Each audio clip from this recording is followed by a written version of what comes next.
Get the voice warmed up. Ready to go. Are you guys ready to go? We're gonna do vocal warm-ups. You guys ready to talk? How now, brown cow? Wait, Clive didn't show up. How now? Dark shades as well, but I wouldn't say I'm going to put them on. Oh, He's missing. Do I have time to pee? No. Or did we already start? Yeah, you can pee anytime you want. yeah. You're sitting down. No one's stopping you from going. It's kind of hard when you're sitting down. Like, have you ever tried that? It's kind of difficult. Yeah. No. I did try when I was driving my van one time, and I had to go really, really bad. And I had an old empty condensing coil cleaner bottle next to me. That's very nerve-wracking. Very. Oh man. When you have like a small soda bottle, that's very nerve-wracking. The worst part about it is when you're like getting close to the top, but you still have to go. You're like, It hurts. People don't understand. It hurts to stop mid-street. You're like, no. There's no windshield wipers on the inside of the van, so it's all over the windshield, all over the roof of the van, man. It's really Weird. It's like anyway, cut off an artery. Are we still talking about urine at the moment? Yes. yes. Oh, right. Okay. Just Yeah, for good buddy. Well, hey everybody, how's everybody doing out there? As you can tell, we have the one and only Mr. Big Clive here again tonight. Which, by the way, not remember, Chris, whatever, but which, by the way, Clive is technically our only guest that's been here twice now that didn't actually become a full-fledged member of the show. So Chris no longer holds that title. You should have pushed me to the bottom. See, Adam has me at the top still on the screen. I should be like towards the bottom, like fading me out slowly and slowly. Like a broken heart around your little dial. My square just gets smaller and smaller every episode. And then it turns into a fart in the wind. how's that? Yeah. So, Mr. Clive, how you doing? How's everything on the Isle of Man? doing all right. Everything is just fine, the Isle of Man. We're now apparently COVID-free on the Isle of Man. They're starting to relax all the lockdown. Last time I checked, you guys only had like one person that had COVID, though. Oh, right at the beginning, yes, but that's when the lockdown. Oh, or did you check? You checked last week, didn't you? I think so. Yeah, it wasn't much, but I don't know what happened. Do you know what the population is on the Isle of Man? Like 20,000? Oh, about 5. No, I'm not sure, to be honest. Yeah, me neither. That's like my place to live. I don't like populated areas, although I live right outside of Chicago, which is awful. I'm the same. I could live somewhere in the Midwest where I never saw my neighbors ever, but you know, I live in Southern California in one of the most densely populated places in the country. 85,000 people. Is that where? Watching us right now. I'm curious how many people are in Southern California. Interesting. It's kind of spread out though, because you know it's an island, so everything is there are densely populated areas and less populated areas, but it's not anywhere near like the big city in the UK or anything like that. It's well sparse here. It's quite nice. Interesting. If anything, a bit too sparse at times. When you're used to the big city and you move to the Isle of Man, it's kind of quiet. It's almost a wee bit too quiet. You get cabin fever. You're trying to think of things to do. I'm imagining like the rolling hills of Ireland. Is it like that? It is actually. It's very green. It's right next to Ireland. Man, I want to move there now. So in Southern California, California's population, the total state of California, which I think is the largest state, or is it the second largest? It's one of the biggest ones. The total population is 39 million people in California. In Southern California, which is the bottom third of the state, there are 24 million. So that just shows in perspective how densely populated we are in Southern California. We live on top of each other. Ouch. Way too much. Yeah. How are those coils today, Chris? I heard you've been cleaning a lot of coils today. I was cleaning coils. Yeah, I've been doing some PM work. Now that we're in phase 3 of the virus cleanup now or whatever. So they're allowing people to go into restaurants and that kind of stuff and sit down and eat. So the customers are starting to call us, and 4 months without preventative maintenance, a lot of the stuff is pretty messed up. So the last every AC service call I get basically is I'm not going to do anything until it's cleaned. So yeah, today I was just cleaning like crazy with one of my techs, and I think and they're bad. The ACs are so bad, but it's good. It's good work. So yeah. How about the rest of you guys? What have you been up to during the week? Sleeping, Joe. Come on, you're not sleeping. No, I know. You're always complaining. You're nonstop.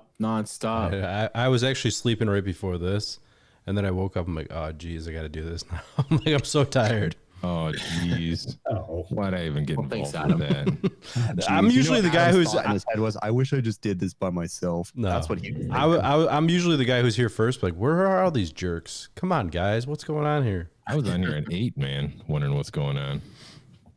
But hey, we're here. So let's talk about something cool, huh? Yeah. Do you guys do anything cool this week? I didn't do anything real cool. Found a couple. okay. I feel kind of dirty. I found a cool gadget. I'm all about cool gadgets. Yep. Yeah, it's have I released this video yet? I don't know, but it's about this thing here, which is a little water bottle, and you fill it with water up to a mark, and then you add a half to a full teaspoon of salt to it, just ordinary sodium chloride salt. Then you plug it into a USB port, and it beeps, and then you press a button on it, and after a few seconds, it starts foaming and fizzing like this, right? While doing a little light show. And after about 6 minutes, it peeps 3 times, and you've got a bottle of chlorine-based surface cleaner. Wow. As used in hospitals. It actually splits the hydrogen. It does 2 things. The bubbles coming off are hydrogen. I've tested that. It does explode. And the other thing, the other electrode, it splits the sodium chloride into chlorine, so you end up with something called sodium hypochlorite.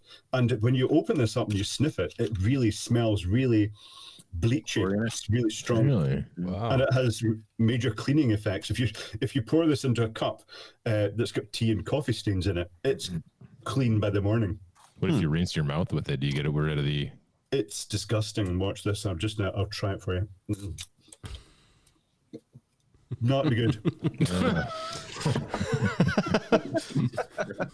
Doesn't that whatever you call it, Yeah, why would you tell him to do it? I think he actually did it.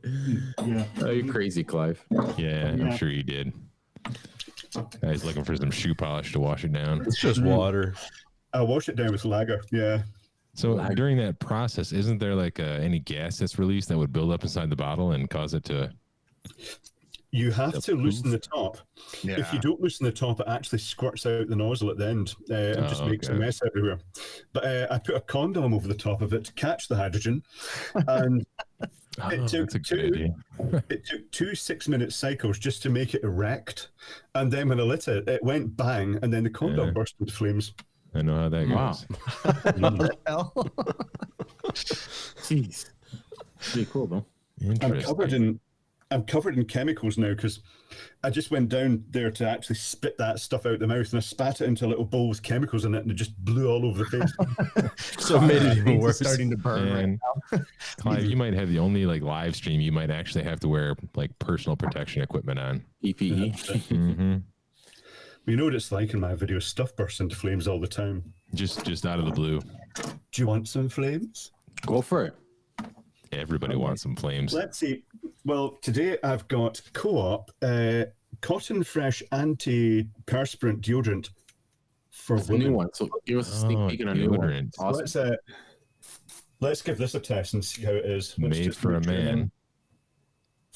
Oh yeah, that's pretty good. That's pretty good, one. man. That's a nice one. That is pretty good. Hey, it's Yeah, like it's not too bad. It's not as good as the others, but it's all right. Better than butane. pretty much I want to light something on fire. What do I got? It's not as good Your as house. the Puress. The Puress is the winner so I got far. a trash can. I can light that. Pure us. It'd be funny if like someone lit something on fire and a fire sprinkler went off. That'd be pretty funny. Right in the whole stream. Oh, that's a good one too, right there. It's very woofy, this one. Yeah, I like the woofy ones, the ones that got that nice deep bass to them. So is anyone else like a little bit uneasy about the acetylene bottles, the MC tanks going over to the just the little twist cap to turn them on and off? Oh, you see those, eh? I seen a couple of Oh, them. those are the only. I only accept the twist cap ones. When my supply house tries to give me the little square knob thing, no, I need the little knob. I want the knob that I can turn with my fingers. It's just See, I always thought for vessel regulations, I thought that was illegal. That's too easy. Like you just open up and you're. You can just bump it and open it up. I'm lazy. I need that. I don't like using the stupid because then I'm sure you guys all deal with it on a regular, but the problem I run into is they give you a bad bottle where someone's tried to use something other than the acetylene wrench to open it, you know? or a service wrench or something, and it's Service wrench, jacked yeah. up. So Or they have- torqued it down so tight that it twists off. Have you tried to light up or blow up acetylene at all, Clive? At Husband, yes, we regularly did little things with bin bags full of acetylene. It's quite loud. It's very good. Yeah. I've heard some stories. I had a friend tell me how he filled up a trash bag, like a third of the trash bag. And Oh, that's huge. he said it blew out some windows. He was in like a Absolutely. yard, like a pallet yard. And he said and it blew out some windows. Sounded Wow. but I don't want to play with that kind of stuff. No, don't I like recommend blowing it. things up, but Now, it also could have been a fake story that he told me. It's just hearsay. It was a friend of Well, mine. Guys, gotcha. In Holland, they have the acetylene, what do they call the carbide cannons? But they've gone up from that. They don't waste their time with creating the acetylene with the carbide anymore. They just have tanks, refrigeration, brazing kits with the oxygen and acetylene, and they just go straight for it. And there is one amazing video. Well, there's one that's showing a guy doing it indoors, which doesn't end well. And there's one outdoors where they've got a big bin bag over the end and it's filled up. And it goes off, and then all you hear is the windows of the house breaking and then sliding down the roof. It's a good man. video. Wow. But that's not. There's an interesting thing. I've always liked burning things and stuff. I used to have this. Do you guys know what a tiki torch is?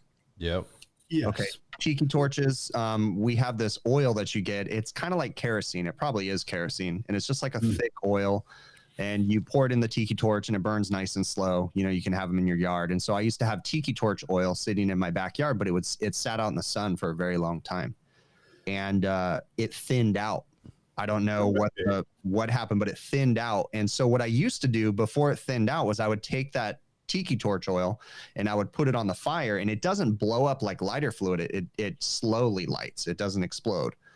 Mhm. But when it thinned out, I poured it on a fire when we had a bunch of family friends sitting by one time, and it exploded like whoosh right in front, like everybody. I thought people's eyebrows got burnt off. So they didn't, but Way to go, Chris. Way I to was go. very embarrassed because we had kids there too, and I really wasn't trying to be like a fire starter. I would just pour the tiki torch oil on there because it would slowly light the wood on fire. But no, this blew up. The kids probably still talk about that wonderful day that you did that. Probably, So I would have thought it had thickened if you left it out in the sunshine. I assumed that it was that. I just assumed it was because it sat out in the sun, but it thinned out. It used to Are be you thick sure like- you didn't cut it with gasoline? No, trust me. I would have owned up to that if I did it, but no, I didn't. Tiki torches are great with gasoline in them. That's a joke, by the way. Don't put gasoline in your tiki torch. No, they'll burn out real quick. Crazy. I had another now that I started talking about campfire stories. We were at we were camping one time in a travel trailer out in the desert, and we had dirt bikes and stuff. And my wife and I were really young at the time, and we had our daughter who was very young. So we were in our own travel trailer, and we were with friends, and we were all sitting around the fire. And I remember someone asking a question that registered in my head, but I didn't process it. And he said something like, "What do I do with?" And I didn't hear the last part. And then I heard the other guy that was at the campfire. He said, "Just throw him in the fire." And it didn't register. I remember hearing it, but I didn't register. And we were out there shooting. And his question was, "What do I do with the empty shells?" And then they had walked away, the two guys, and the fire exploded. And we heard a sound. And I swear to you, it went right by my head. He threw a full bullet in the fire with the empty shells. And that one was a scary one too. I almost drove home that night because that made me so sick to my stomach when that happened. Because we were sitting there, so he threw a live round into the fire. It exploded, didn't hit anybody. We woke up the next morning, inspected everything, no holes. We lucked out, but that one scared the crap out of me. Jeez. Some people's kids, man. Yeah, seriously. You know, We used to throw the nail gun blanks onto the fire at work. The ones for the old Hilti nail guns. Maybe you guys are too young for that, but no, I know what you're talking I about. remember. that sounds super dangerous too. well, there's nothing. It's like a blank, so it goes bang, but it doesn't fire anything out.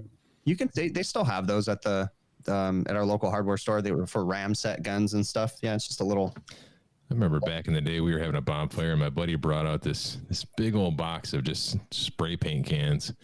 And he's like, I don't use these anymore. What should we do with them? I'm like, throw them in the fire. So he threw them all in the fire. And it took a little while, but when they burst, it was just this beautiful mushroom cloud right in the middle of the city. It was pretty epic. Was it the color of the rainbow, or because all the spray can different colors, or just? No, it was just straight flames, man. Gotcha. I can only imagine it's like what Hiroshima looked like at ground level. Like it was that intense. I'll try and emulate it. That was pretty close. That was good. That was pretty close. Don't burn your beard there. Like. That was a bit close to beard, I have to say. Yeah. You got to tuck it into your shirt next time. Running out of the room. Ah! My head's on fire. He's gonna show up to his next show and he's gonna have no beard. Oh, what happened? Yeah. So how in depth are you looking to get tonight, Clive, as far as questioning and answering and picking your brain? Oh, just whatever comes up, really. Are you fully with it? Because Yeah. I was, I don't know if you remember a couple of emails ago that you and I were going back and forth on. You were explaining electricity to me because I had a simple basic question of how does electricity actually work? And I've read about it and I still don't fully understand. I understand a little bit about it, but how, I think it's like the electron, the outer electron in the, what is it? To be honest, you're actually making things too complicated. That's one of the things you should look at once you understand basic how electrical stuff works. But you're better not knowing about electron theory.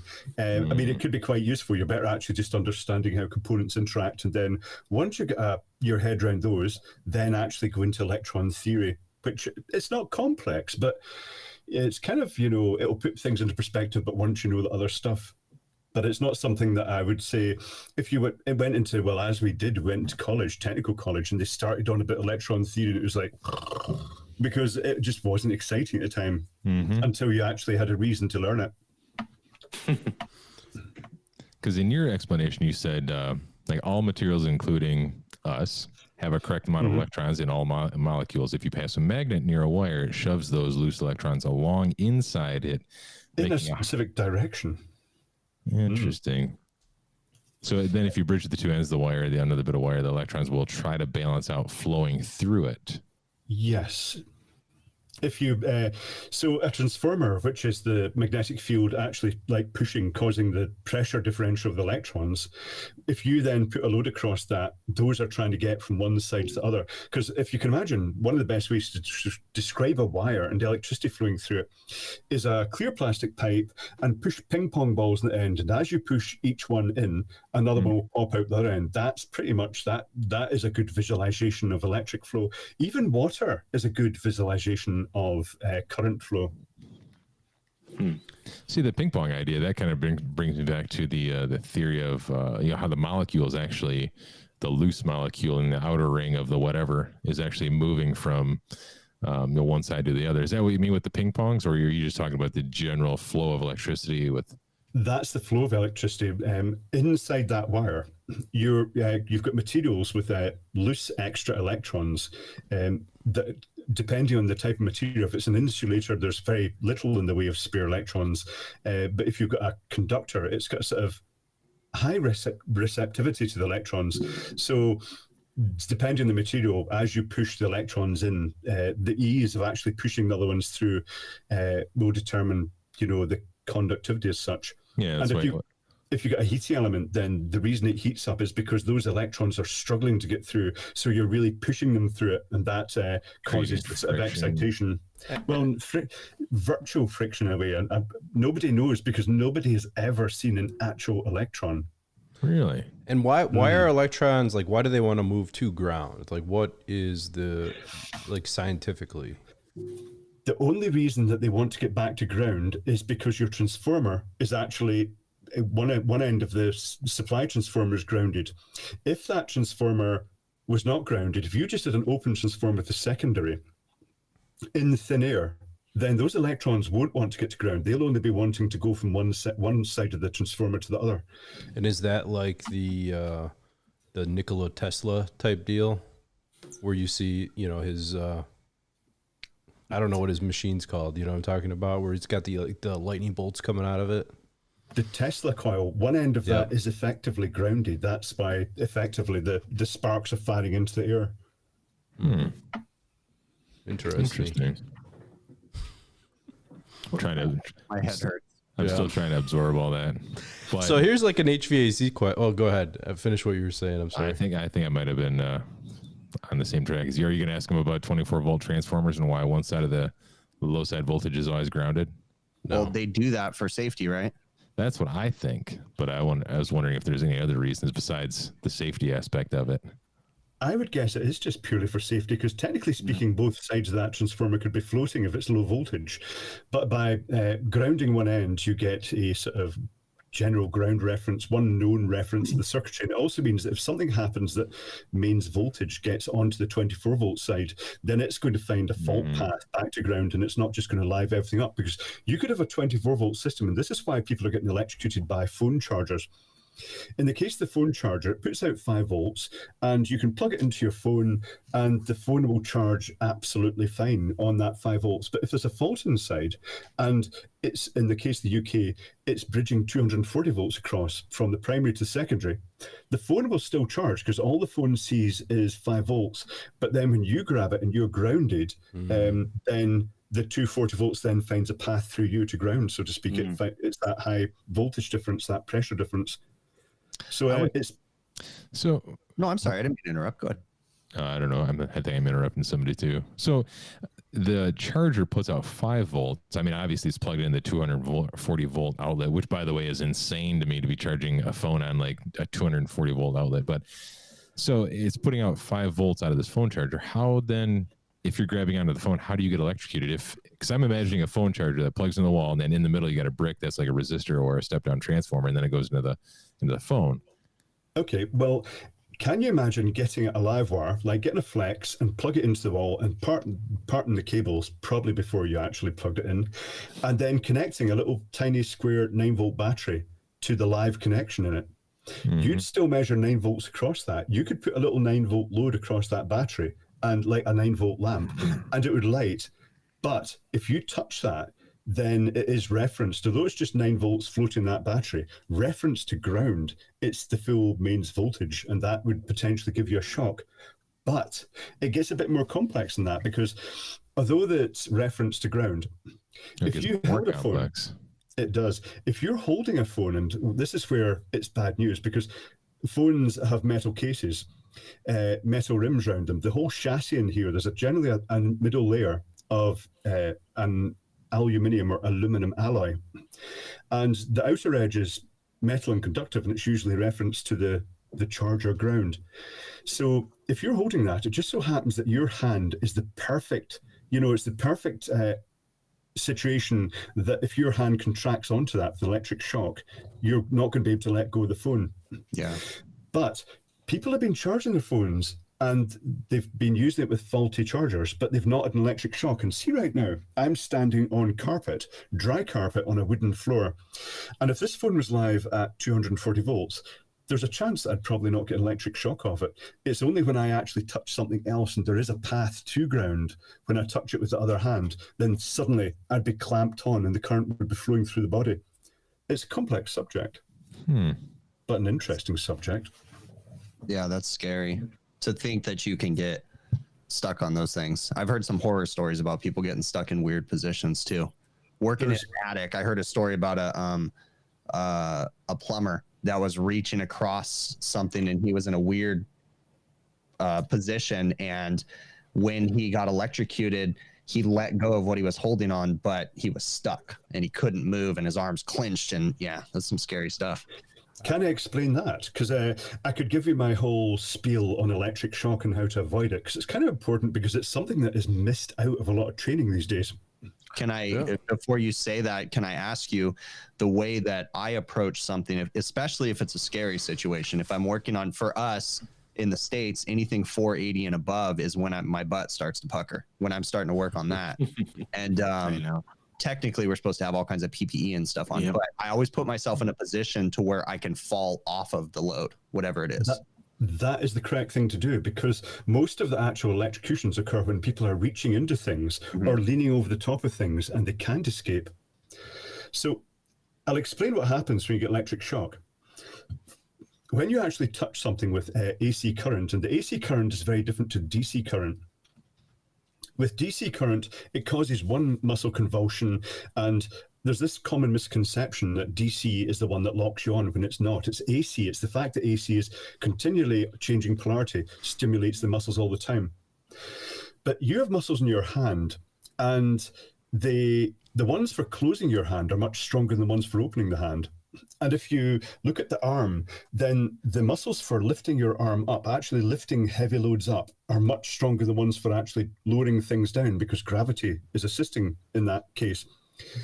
And what electricity does, it stimulates all those muscles at once, and the strongest muscles win. So that's why your hand actually, all the muscles, the same muscles that are actually opening your hand are being stimulated, but the ones closing your hand are being stimulated. And likewise, in your arm, the muscles for actually lowering your arm down are being stimulated at the same time as the ones for lifting up. So the natural result, if someone's getting electric shock, their arms will go up to their chest, they'll grip, and their arms will go up to their chest like this. Their head will kick back because that's the strongest muscles. Their body will go rigid and vertical, and they'll actually go up on their tiptoes because it's the strongest muscles that win this contest. So And when people are getting when people are getting tased, then aren't they getting tased with DC voltage? The tase is a series of sharp spikes. It's more designed to cause pain than anything else, and sort of stimulation of the nerves. Do you know, when I got a stun gun while I was in America, and I took it back to the hotel bedroom, and then I tased myself in the leg with it just to actually see what it felt like. And I wouldn't say it was that bad. It was sore, but it did actually leave it feeling black and blue in that area afterwards. So it must have had a stimulation in the muscles. It must have caused localized contractions. Yeah, because like when I see people that they kind of, I mean, they sort of lock up like you were just describing. Like they don't, not to that effect, I don't think, but they do lock up to an extent, and they're obviously incapacitated a little bit. Well, you can't even shout, because if the current's flowing through your body, actually through your chest and so on, it's not just affecting the heart, it's affecting the diaphragm that's needed for breathing. So one of the most common descriptions of someone being electrocuted with a lot of current is they make a sort of noise. They want to shout, they want to scream to get help, but they can't actually make any noise. They just make what's called a groaning noise when it actually happens. I make that noise all the time, like when I get up. And I had about a year or so ago, I was replacing a circulator pump for a boiler. I don't remember what ended up happening. I tested voltage and I had nothing between line and common. But I believe the neutral was shared or something. I don't remember what it was, but I remember being like, after it happened, I was like out of it, and I was like just nervous in general. But I was pulling a piece of greenfield off of wires, and I got it about halfway over, and I had my hands like this, and I got it, and both of my hands locked up on it just for a second. It was only 120 volts, but I was it was just for a second, and I was like squatting down, and I just like kind of fell backwards, and that was like the worst I've ever had from 120 volts. Usually it's just like a zzz, and you're like. But I don't know. Yeah, but it's the environment you're in is a big difference as well, because most of us get electric shocks at some point. It's just a tingle. Question. There's a couple of factors to that. If you touch a live wire while you're in a dry environment, you might not even know you've touched a live wire, because you've got the resistance of the dry skin in your fingers, and you might be standing on, say, a wooden floor, so you wouldn't know you'd touch that live wire. If you then go outside into a wet environment, or you're standing in an area that is wet, or you're leaning against metal cabinets or anything like that, it just changes completely. What would have been a tiny tingle, then the current increases to the point that it's actually going to give you a really major electric shock. So the environment you're in is also important. Because I've heard in the past people say that you can't get hung up on 120 volts, that it's like, like this lower. Rescue 911, the old TV show, told me that that was awesome. That was an awesome show. The guy was out using his. Forgot about that show. He was standing in a puddle of water, and then he got electrocuted and he died. Come on, that show was real, right? Yeah, that was real. Well, that's true. That's one of the problems with 120 volt. You see, you'd think 240 volts here is more dangerous, but in reality, 120 volts is more dangerous because people get too complacent with it, because they get little tingles and they think, well, that's not too bad. What they don't know is that if they're in an environment where they're holding, say, a piece of metal in one hand and their hands are wet, then that 120 volts is going to push a lot more current through them. And suddenly it's, the potential for electrocution is absolutely there. It only takes about 50 volts AC in the right circumstances to pass enough current through to cause you to lock up and get trapped on. People have been killed by welders before. Hey, real quick, Clive. A while back, Mr. Joe Shearer posted a question here in the chat. I was going to kind of going back to transformers. He says, if you have multiple transformers, by grounding one lead, will keep them phased correctly? No? Oh, if you have multiple transformers, you'd actually have to know the phase of them. If you ground one end, they're not necessarily going to just go in phase because one end's grounded. You have to know the polarity as well as to know which end to ground to keep them in phase, because as the current flows backwards and forwards, the AC, if you had two transformers with one opposite ends connected, then you would get, technically speaking, if they were both in phase, you get 0 volts roughly. If the ends that were grounded were, if the two ends were grounded and then they were in phase, you should get 0 volts between two identical voltage transformers. But if the opposite end, you'll actually get double the voltage across the winding. So I got to say something right now. So I get people commenting on my videos, and I get kind of baffled sometimes when they say, like, how can you talk? How can you answer these questions? They comment on my live streams. I'm watching Clive talk about these questions right now, and I'm baffled over here. Yeah. My mind is like, what the hell is he talking about? And the funny thing is, I don't even know if I'm qualified to do a follow-up question on that, because I'm just going to sound like the dumbest person. Have you ever... I'm going to try real quick. So, sorry, I always assume like transformers are single phase. Is that like, because I have power going into one side, the primary side, and then it's coming out the other side, of course. And I'm assuming that it's always just like a single phase. So I don't understand what he means by phasing them correctly. Okay. Phasing is because as the magnetic field alternates, which is the way the transformer operates in the first place, as the input, say the input goes, one terminal goes positive, the output of the transformer, that will go positive. But if you actually swap the winding round in the secondary, that end would effectively go negative with the other end. That's what he means by phases. So, like, example, the sine wave is, a big circle on one side going, we'll say this way, and then on the secondary side, it would be going the other way. Is that... Yes, more or less. It's kind of hard to describe without drawing it down, to be honest. It's a circle, but they cut it in half and then do that. See, that show it. Yeah, see, show my stupidity. Interesting. But there's a trick you can do. I made a video about it. If you can make what's called a buck transformer or a boost transformer. If you've got a situation where you've got a piece of electrical equipment and it's just on the borderline that if it's getting too much voltage and it's failing all the time, you can actually use an ordinary transformer, say 120 volt to 12 volt, to either deduct 12 volts from the supply voltage or add it on. And the way you do that, you connect the primary of that transformer across the incoming supply, and then you connect the secondary, the low voltage side, in series with it. But depending which way you put it around, it will either be in phase or anti-phase with the supply. And so say, for instance, it's a 12 volt output of that transformer, you would then either add 12 volts onto the 120 volts or you deduct 12 volt from it. So that's quite useful for actually either boosting voltage up where something's not got high enough voltage, or actually nudging it down where you've got things like coils burning out all the time. So would it matter, like, the VA on the transformer and like what actual amperage you're pulling and whatever you're trying to boost?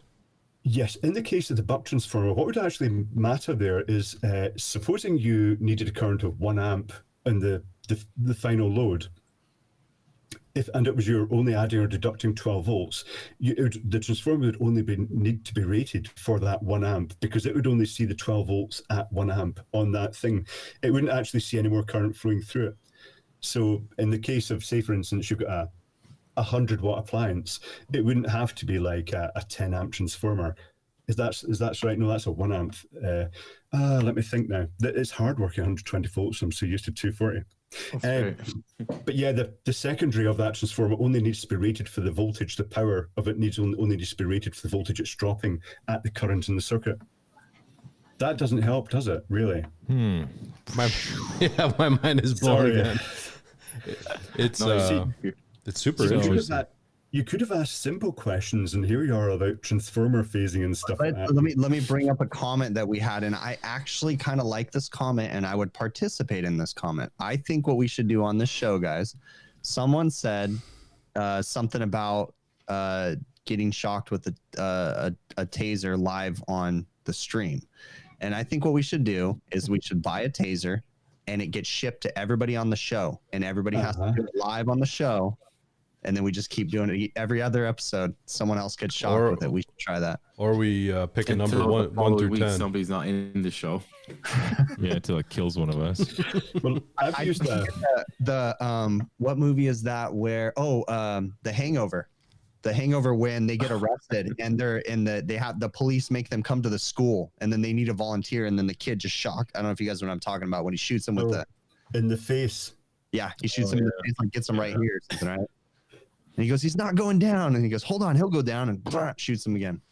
So what are the... Oh, go ahead. I had a question for you real quick, Clive. So in the Isle of Man, do you guys have... You operate on 240, is it 60 hertz or 50 hertz? It's 50 hertz here. The whole of the UK and Isle of Man, it's generally this whole area is 50 hertz. Why is the rest of the world so different from the United States? Come on. Good gosh. Yeah. Sorry, Joe. Us and our standard system. No, I can't say our 60 hertz. We're all the same. That metric, weird 50 hertz crap. You guys all need to get to our. I'm being sarcastic. Present time. The only idiots in the world. So 60 hertz would have been better, because it makes transformers more efficient and motors more efficient. 60 hertz, the higher frequency is actually more sensible. So there's a trick that I've seen before. I've tried it maybe one time. But as far as like a 24 volt transformer, if you have like the low voltage wires coming off of it, your common and your 24 volts, and you have a broken wire on one of them, right? You could still use your 24 volts if you designate which wire is your line, your 24 volt line, and then you could ground your other side. How does that work, when it works, and how would it not work? You know what I mean? Like, what could go wrong? What is right about it? I guess I'm asking. I'd need to see a doodle of what you're talking about there, a sketch, to actually know exactly what you mean there. Because to me, that if you've got a single secondary winding on a transformer and that gets broken, then not the transformer is broken. The wiring coming from the transformer to power another device. Oh, right, okay. Oh, you're just bridging it to ground, just to use ground as that alternative path for current. Yes. Yeah, if it's low current, that's not an issue, but it does introduce the risk that if something else, the other leg, gets grounded, then that could cause, current flow elsewhere, that you might end up with stuff burning up. You know that I could buy a stun gun on Amazon for $21? Do it buy right now. You could probably have it delivered by the end of the stream.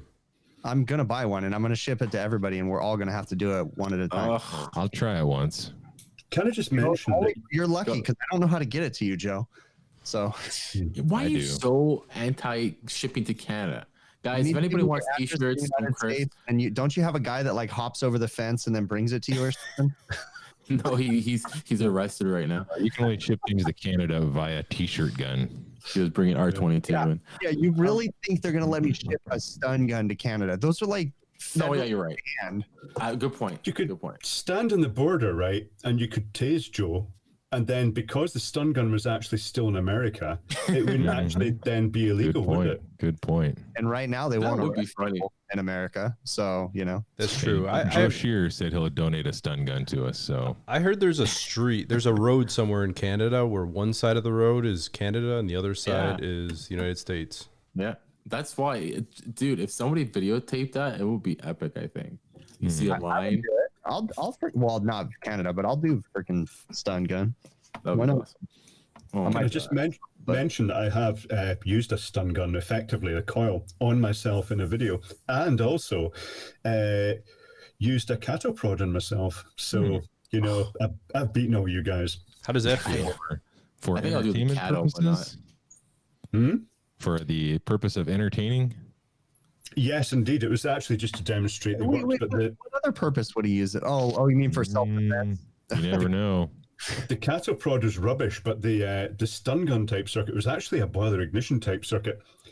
It made the current just went right through the right bits, that it didn't actually just shoot right up the arm, but it actually left the whole thumb area numb and sore for about a month afterwards. It was very good. It was good. Hey, real quick, I had a question going back to hertz. Now, I vaguely remember what actually are hertz, or what it means by 60 hertz. Now, 60 hertz is 60 rotations of a sine wave per second, right? Yes. Okay, so you guys only have 50 rotations per second. That's why it's less efficient on a transformer. Okay. Yes, and it also sounds a much lower note. The transformers hum at a much lower frequency. You can hear the difference. Oh, interesting. So if I had a 60 and a 50 like in tune with each other, I could like make the Coca-Cola song. Something like that. If there's 10 hertz difference between it, that would work. But also motors, if you ever see the little synchronous motors, you'll see two speeds. It'll say 50, 60 hertz, and then it'll have two speeds in them. Because they're synchronous and they run at the mains frequency, they run slower in the UK, but they'd run faster in America. So things like clocks, even if I get a old vintage clock with a synchronous motor in it from America, I can connect to the 120 volt 20 volt transformer here, but it will run slow because the motor's actually rotating slower because of the frequency. Oh, I didn't think about that. Interesting. That is pretty cool. And because I was doing a really good job of like stopping the show and changing the subject as this whole show's been going on, did you guys hear that the world's going to end in like 12 days? Oh, excellent. Yeah, it's going to end on the 20th, apparently. Looking forward to that. Yeah, I know, right? I'm not shocked by it. I mean, this year is, Well, apparently they figured out, what I heard on the radio today was that is it Y2K? they made some miscalculations when they thought the world was going to end a couple of years ago, and they realized that the Mayan calendar was wrong and some other flat earth crap, and they decided that it's going to end on June 20th. So hey, I'm telling you guys right now, just go rack up a bunch of debt, do your thing. Can I just make a confession here? It's me that's actually going to end the world. That's actually what this button's for. This is the end the world button. I don't doubt that. I've pressed it. So it's flashing. That means it's X number of flashes, and then the world's going to blow up. The timer. I'm not on call that day, so that's fine by me. I don't have nothing to do. I'll be sitting at home. So getting back to motors, I have a question on are you familiar with like universal horsepower motors, where you would have different horsepower based upon what size capacitor you connect to it or what speed tap you use? Okay, I've not come across multi power rating motors. I would have thought a motor would just be one fixed power. Well, not power. The horsepower. I didn't. Yeah. I guess you're probably meaning the same thing. Just. Are you talking like the fan motors that you can regulate the speed? Yes. And it's got multiple taps. Or in the case of like the ceiling fans, use that thing that they just put a different size cap in the series of the winding, and it effectively limits the amount of current that can flow in each half wave. Is that more or less what you're talking about? I'm not sure what I'm talking about. I guess I'm just asking. Like I've used these multi horsepower motors, and I'm confused as to how they work, because they'll say it's like a third through 3/4 or whatever horsepower, and then it will say if you want a third, use a 5 microfarad capacitor. If you want a half, use a 7.5. Okay. That does sound like they're just using the capacitor as effectively a resistor. I have to justify that now by saying capacitors have what they call a capacitive impedance. capacitive reactance, and it's measured in ohms. There's a horrible formula, XC equals 1 over 2 pi FC. You don't want to know that, but the main thing is, the higher the value of capacitor you put in, the more current will flow through the motor, and therefore the faster it will run, or the higher the power it will run at. Wait. Can you back that up like 1 second? You say that again? So the higher the capacitance of the capacitor, the less voltage will go to the motor? The higher the value of capacitor, the more current will flow through the motor effectively. Because if you can imagine, the capacitor allows X amount of current to flow through in each half cycle. They'll only work in AC in that sense. The higher the value of the capacitor, more current is going to flow through in each half cycle, but it's basically rationing it through in little pulses. The same thing is used in some LED lamps, and if you change the capacitor in the lamp, you can change the brightness of the LEDs in it. So there's got to be some kind of like you're only able to do it within certain amount of range, because if you use too large of a capacitor, you're like really throwing the phase off or whatever, you know. You're potentially going to pass too much current through it, and if you use too low a value of capacitor, the motor may not have enough current to actually start rotating. It will just stay in a stalled state. So there is usually just a restricted range that they'll operate at. So now, there must be like a sort of a sweet spot on that motor where obviously it's built a little bit more ruggedly than the other motors to sort of handle like, it's getting hotter at one end of the spectrum and hotter at the other end of the spectrum. Then right in the middle is that sweet spot. Yeah. So, but generally speaking, the lower you run it, it depends on the application, right? Now, if you want to use it at the correct speed for the application, but if you can run it lower, it's theoretically going to last a lot longer for that as well. It's going to put a lot less strain in the motor. Would it, now, if you had like say you had a motor with a drastically lower than normal capacitor than what the motor was rated at, and it was running like that for a longer period of time, like drastically, I'm not saying just enough, but and maybe it wasn't starting or whatever, are you going to damage the motor? And how long will it take it to damage if you go over? You know what I mean? Like, is it like something that happens very quickly? I would say if the motor is starting to getting to the age that it is starting to stiffen up and, it is actually struggling to rotate, then that does indicate that something else is wearing out. You could theoretically, in that instance, increase the capacitor value a little bit, and that would just give a bit of oomph. But, I'd wonder how long it's going to last at that point, because something else is obviously getting stiff. That's what the safety factor is, though, right? We have that built into our motor. Usually it's an amp and a half over. And you have that built in. You're allowed to have that safety factor for a short period of time. They oversize it basically, so you have that SF factor on the motors. If you ever look at them, that's what that would be, right? It's that spot where basically you can go over for that short amount of period of time. Is that not correct? I think, guys. Yeah. Are you talking about the starting current here, or you just start the brief overload? No, we have a safety factor like on our exhaust fans and any motor. Usually, just look on it. It has an SF function. It's usually like an amp and a half over whatever the run load amps of the motor is, and it's basically you're allowed to operate with that safety factor. Basically, you can go past the amps for a short period of time before it damages anything. Would that not be what you're talking about, Adam? I'm not saying like necessarily the amperage. I guess maybe the amperage, because the amperage does change based on how big of a capacitor you put in, right? By how much you're drawing. Yeah, well, it's going to be the heat, right? The amperage is going to be reflective of the heat inside the motor, is it not? Right. But like, so I was trying to explain to somebody, I've just always been taught, period. Like if you're replacing a capacitor in the motor, you change it with the capacitor that the motor is rated for, period. The only thing you could change is if it was rated for a 370 capacitor, if it was like a 10 microfarad / 370, you could always do a 10/440. You could always bump up the voltage side of it, but you should not bump down the voltage, and you should keep the microfarad exactly where it should be at, right? That's the type of motor that's maybe the starting capacitor or the run capacitor, and it will be rated for a specific value in that instance. So that's correct. And you know what? I am being corrected, and they are correct, because I do know this, that it is the service factor is what they're talking about, and it's a multiplier. It's not 1.5 amps, but it's a multiplier times.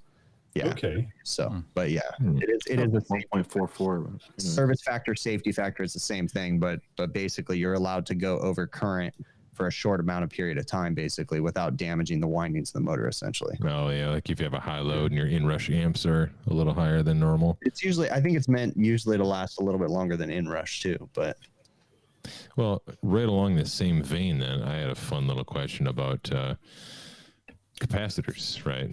So it took me a long time to really figure out how capacitors do whatever it is they do and what they're made of and all that fun stuff. Is there a simplified way you can explain to myself and the audience how exactly a capacitor creates that phase change? I know we have voltage coming in and we need to create a phase change, or a phase shift rather, to give that motor, you know, the added oomph that it needs to turn the load over. Oh God, trying to explain phase shift in a capacitor. You can use your hands and charades if that helps. It's one of these things that, again, it'd be better actually doodling it down. It's not something that's easy to actually describe vocally, but I shall try. As the voltage in the sine wave increases to the capacitor effectively looks at a short circuit to it, so the current will flow into it quite quickly, which leads to a leading. It knocks the current out of phase with the voltage. So this is terrible. I can't describe it like so this. Does it kind of it kind of just like lags the sine wave? Yeah. So You are just asking all the worst questions at the moment. I know. It's just like terrible. I thought it was going to be like, I'm a curious guy. I wanted to talk about boobs. What the hell, guys? Come on. I mean, if he'd asked how do you use a MOSFET or what's an IGB transistor, it would have been easy. But no, I don't even know what that is. He wants phase rotation and phase shifts and vector diagrams. What's a vector diagram? Now you got. Oh, you don't even want to know. No, don't even look into them. They're extremely boring. They don't sound boring with the name vector diagram. Yeah, they're to do with power factor correction, but honestly, you don't want to go there. That's like rocket science. That's going to put you off electrical work forever if you actually try and work these things out. Like if I ever die and become like half android robot and I come back, I want you guys to name me Vector. Vector. That's a cool robot name. Vector. Well, that was the name of a pinball machine called Vector. An electronic pinball machine that used to start up with this. When you started the game, it would say, "I am a PAC, play analysis computer for your Vector game plan." It was a great machine, but very complex. Nice. Well, that's the subject changed. I have another good question for you. So, Hall effect sensors. Are you familiar with Hall effect sensors? Yes. Don't ask me how they work. It's no. I think I have an understanding of Hall effect sensor. Is it not just a magnetic switch? No, essentially. It is. Yeah, that's the answer we want. It will vary its analog voltage output, or it will do a transition. Okay, no. But what Bill wants to know is what actually happens inside the switch. See, God, he's just asking all the worst questions. He's basically gone and said, "What are the worst questions to ask Big Clive?" Oh, by the way, like this was not my intention to try to stump you on anything. Do you know, I started making a video about electron theory, and it is actually quite interesting, and it was going to be really good. It was going to actually make you realize how a capacitor works, how a resistor works, how inductors work, everything. I didn't realize that if you go on the internet and type in "how does a magnet work," nobody actually knows for sure how magnets work. They've got these theories that it's electron spin direction, but no conclusive evidence. Really? And that's the same thing. You've got a bit of wire and you pass a magnet past it, and the current will be influenced depending on the polarity of the magnet in one direction in that wire, but not the other. It's like that's the bit the video fell apart, because I couldn't find anything online that answered that definitively enough to make me go, "Oh yeah, that's exactly how it works." It was all these vague answers. So people don't know how magnets work yet. So I'm just going to assume then that magnets aren't real, and that's just part of a government conspiracy. They're magic. Yeah. Or part of the flat Earth. Yeah. I have another question then to follow up that question. Okay.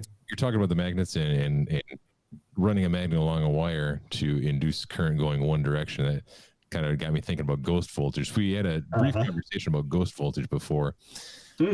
And I sent you a video about an exhaust fan that I tested a long time ago. And I went to this exhaust fan, hooked my meter up to it, 120 volts, checked it to ground, checked it to neutral, checked it everywhere, 120 volts, right?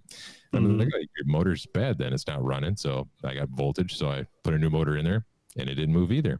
And I'm checking the voltage, 120 volts. I pulled the wire off, and I touched the wire. I'm like, I'm not getting shocked. I'm touching on the chassis. I'm licking my finger. I'm touching it, and I'm not getting shocked. But with my meter, which is not a what is it, a low Z meter, I was still getting 120 volts.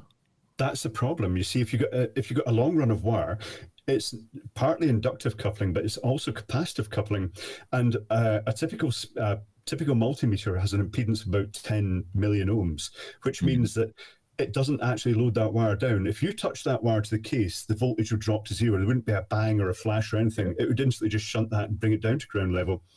To test those, you really need a set of what are basically test lamps. You know, the meter is not enough its own. Maintenance like screwdrivers. Okay, the screwdrivers with the neon in them are what are you talking about? The ones that I've seen before, it's got like a wire on one end, and then you just like hook it up or you touch it to the whatever you're trying to test. Okay, the test lamp, it's just like it's just a narrow probe with the two spikes, and you get the loose lead and you get the probe. They don't just show the voltage, but they actually put a decent load. You can't actually hold them. You can't just connect to something and leave them on all the time, because otherwise they could get quite warm. But they're designed to put a load in the circuit, because that will pull the voltage down. So if there was that capacity coupled voltage in the wire, when you touch that with the test lamps, whereas it might show at the meter, when you put the test lamps on, it might just show a glimmer of 5 or 12 volts, but that's just because it's pulled it way down with the resistance. So decent load is a good idea. So I need a better meter is what you're saying. You need a set of test lamps. Proper electricians, I'd recommend Fluke test lamps. They're not cheap, and they're not any better than any of the other ones, but unfortunately these days, that if you have an accident at work, the fact it says Fluke in it means you actually cared enough to buy proper equipment, and therefore it's less likely that you blew yourself up a piece of cheap imported equipment. See, Couldn't have said it better myself. I couldn't have said that myself at all anyway. I'm telling you that. Okay.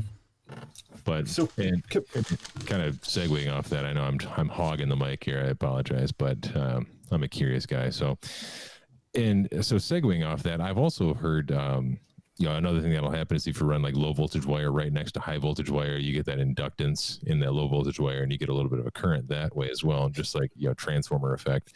It can cause problems on networks. If you've got a data network and you run it too close to mains cabling, particularly if it's a spiky load, if you've got phase angle control of a fan or something like that, or a solenoid that's clicking on and off, or switch mode supplies, that noise can couple across and it can actually garble the data in the network. So that's why they always recommend keeping the data cables well away from the sort of mains wiring. But in the case of stuff like control systems that are using things like CAN bus to communicate, a ruggedized network, it's less critical, because those networks basically have lots of resistors in that pull them down. They actually put a load on them themselves to make them less susceptible to that external interference. I got to interrupt real quick. Okay.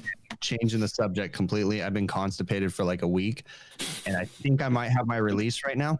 So I will be back in a little while. Okay. Okay. This is why I say we should all be sitting on buckets. Have a good poo. I think I have my release right now. I think this might be it. So I'll let you know. Take a picture. Okay. You're not constant. Take a picture. It'll last longer.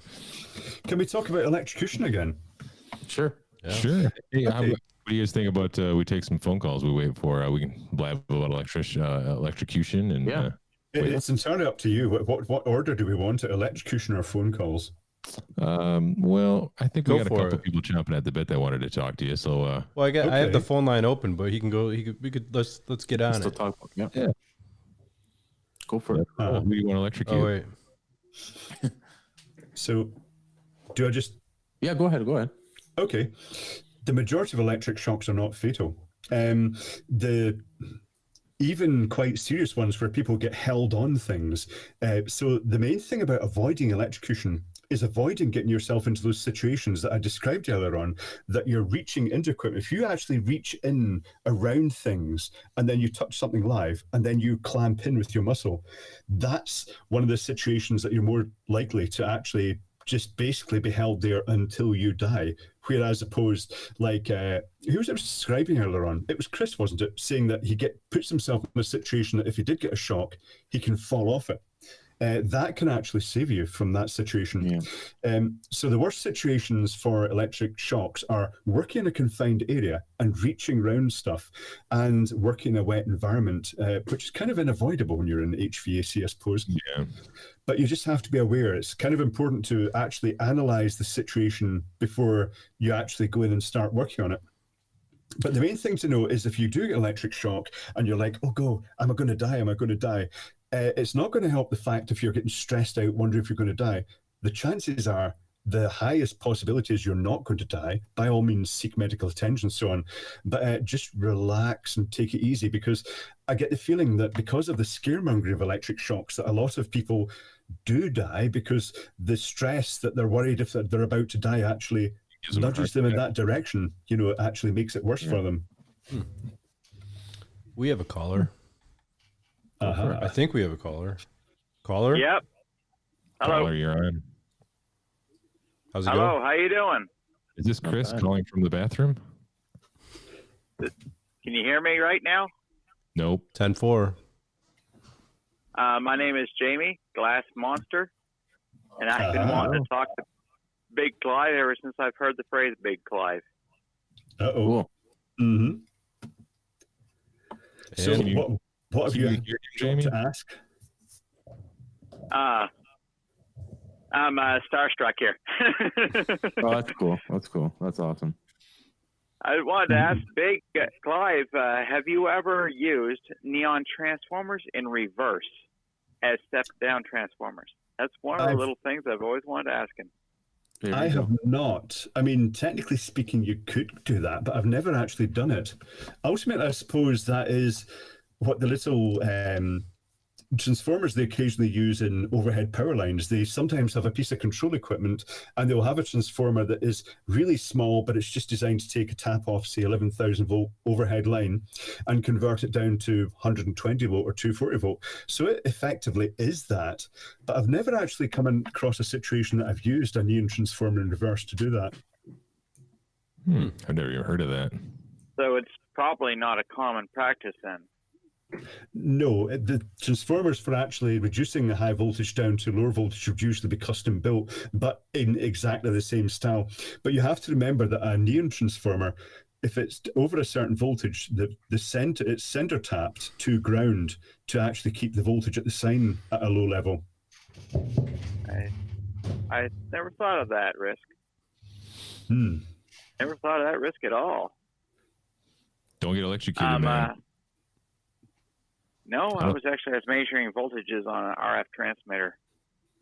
Oh, right, okay. As soon as you go on to RF, though, you're talking a different behavior. No, the power supply. The higher frequencies do quite unusual things, really. Yeah. No, I mean the power supply transformer, which is running at 60 hertz, 10,000 volts. Jeez. What are you doing with an RF transmitter that's putting out 10,000 volts? Trying to be heard on the other side of the world.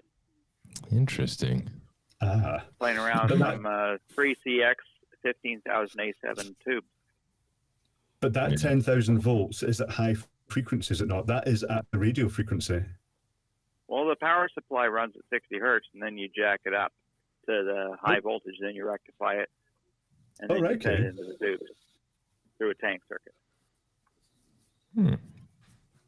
I don't know what a tank circuit is. Is this are you RF circuitry? It reminds me of a conversation I had with a guy one time about like he's like a amateur ham radio operator. Bingo. Okay. That's what I do. Hobby as well. I recognize some of the lingo. And of course, addicted to LED circuits.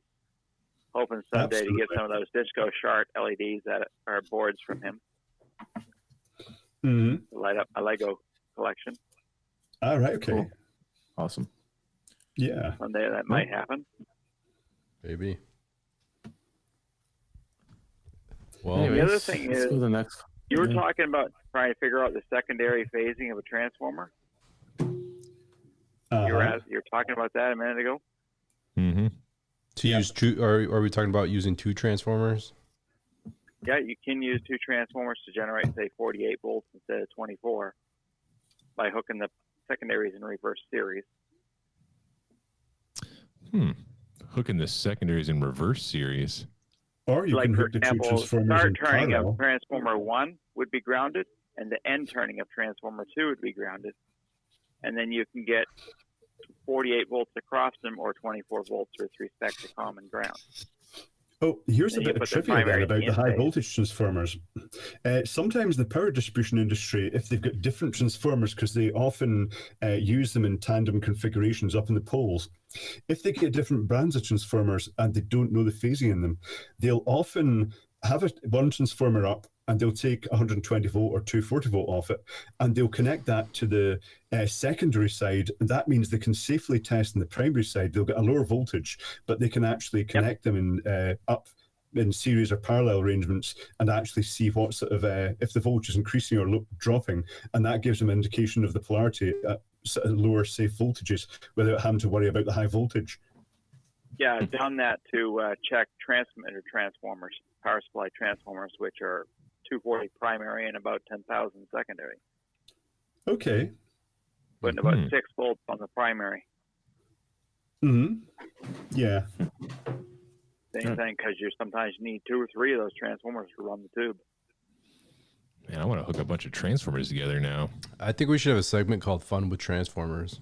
Yeah, we Yeah, should. I've joined in. I got a webcam. I never thought about trying to hook up a couple transformers in parallel or series or a reverse series, like Jamie said.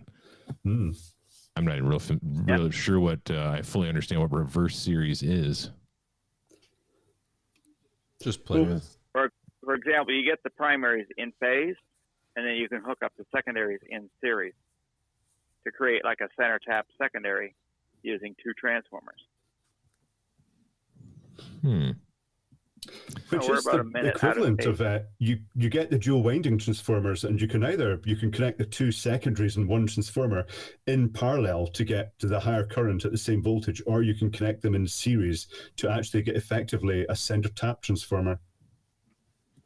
So let me see if I can dumb it down to my level here. So I have the secondary side of a transformer. Let's say it's black and white, and I have 2 transformers. Both sides are black and white, and I want to do what you guys are talking about, hook it up in reverse series.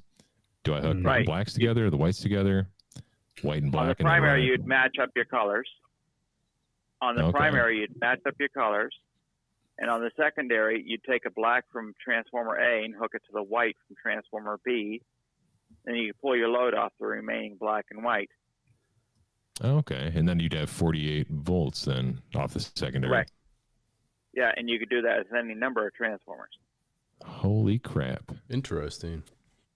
And as these giant transmitter circuits, it can be challenging to get those big transformers, especially ones with split windings. So it's a way to get around the problem. That's why you 2 or 3 transformers. Cool. There's another thing that's worth mentioning, the multiple transformers. Sometimes, and a good example would be pinball machines. Sometimes you'll have a specialist transformer in something that has a 6 volt winding and a 48 volt winding and other random voltages. And if that transformer burns out, you can't just, in many instances with old equipment, you can't just go and buy one new transformer that has all those different voltages on it. What you can do, they're a bugger.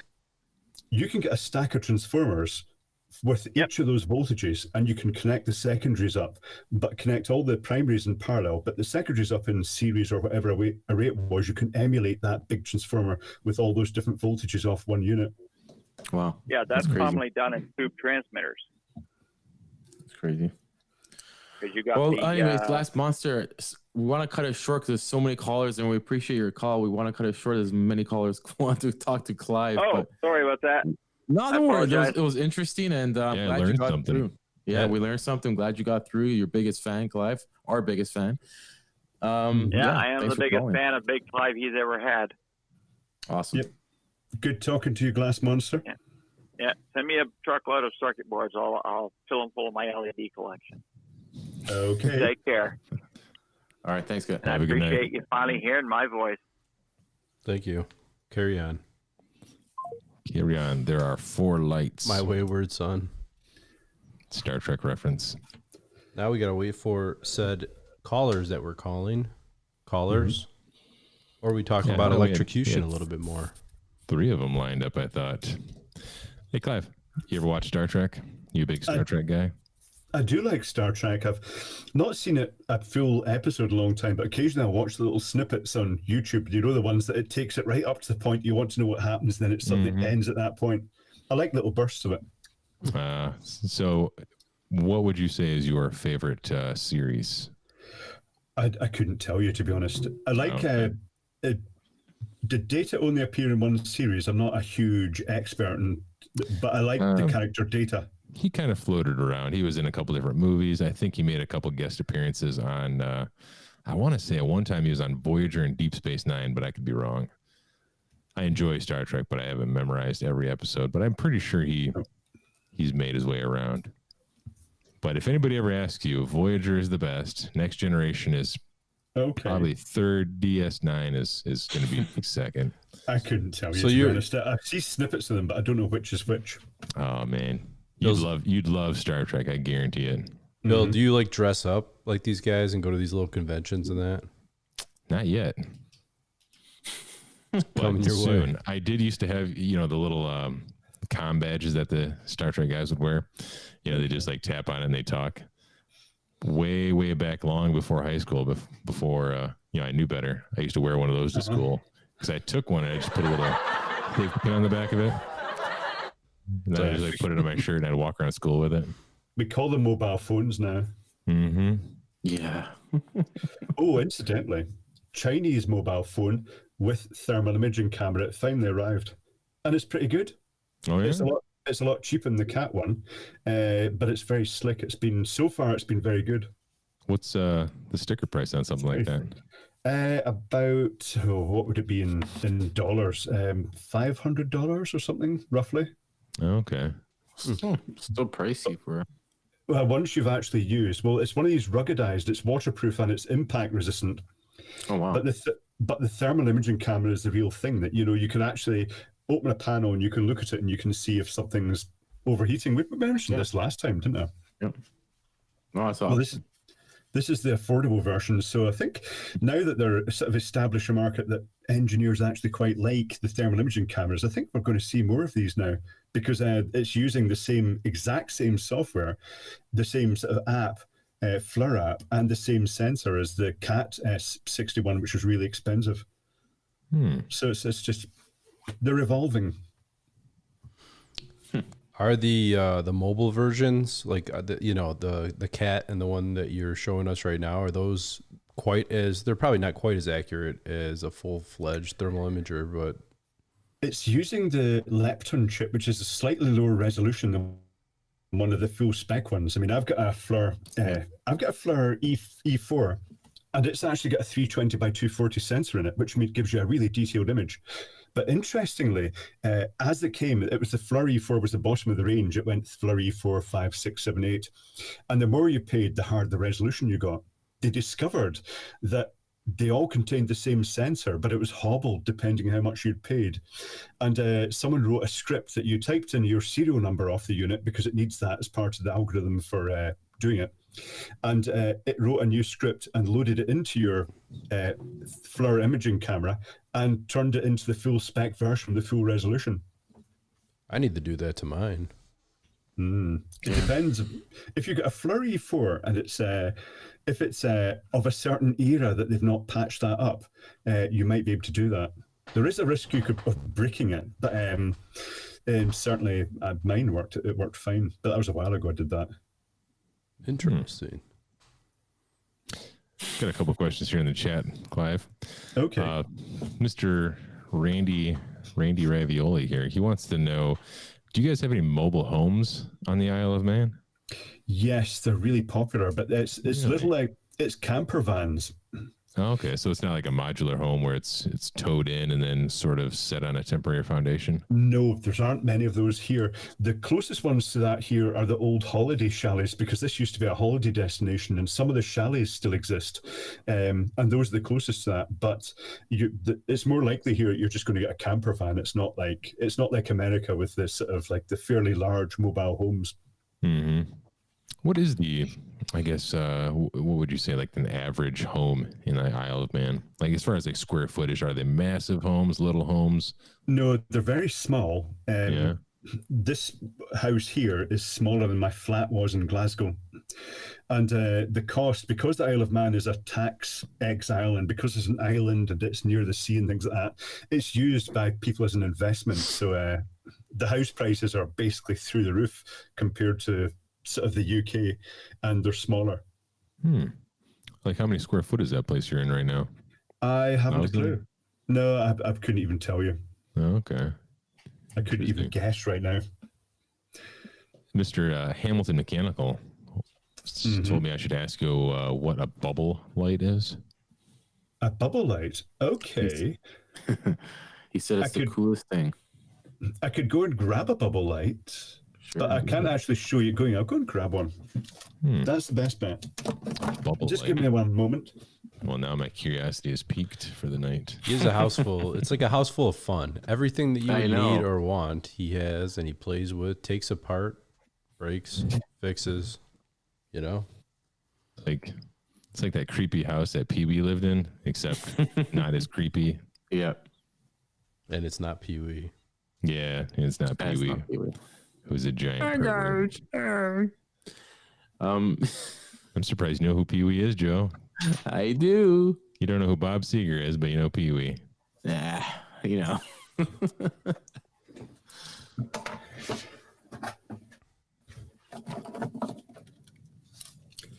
Now, I'd expect all you guys to know what a bubble light is because it's considered an American oddity.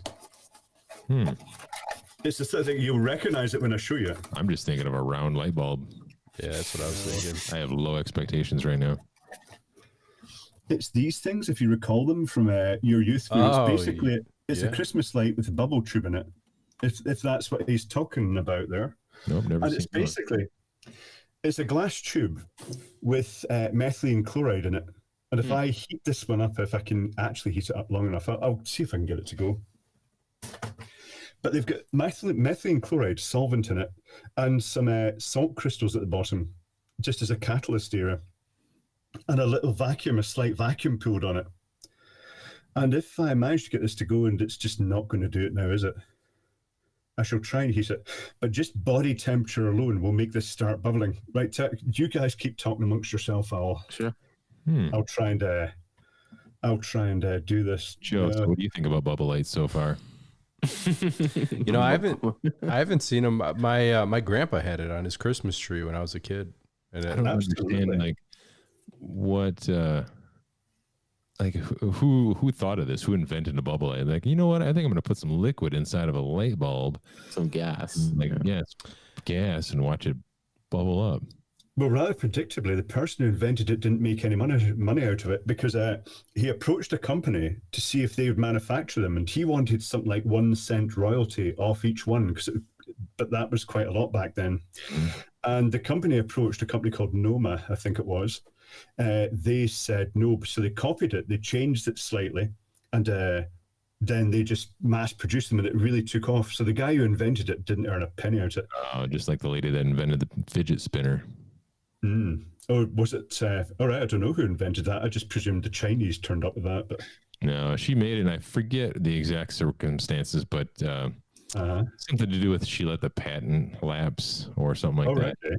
Just somebody just kind of swooped in and picked it up. So again, that bubble light, what is that liquid that's inside there? Methylene chloride. It's a solvent, quite a aggressive solvent. If you spill it on plastics, it just eats right through them. So what now if you spill it on skin? What if you spill it on skin?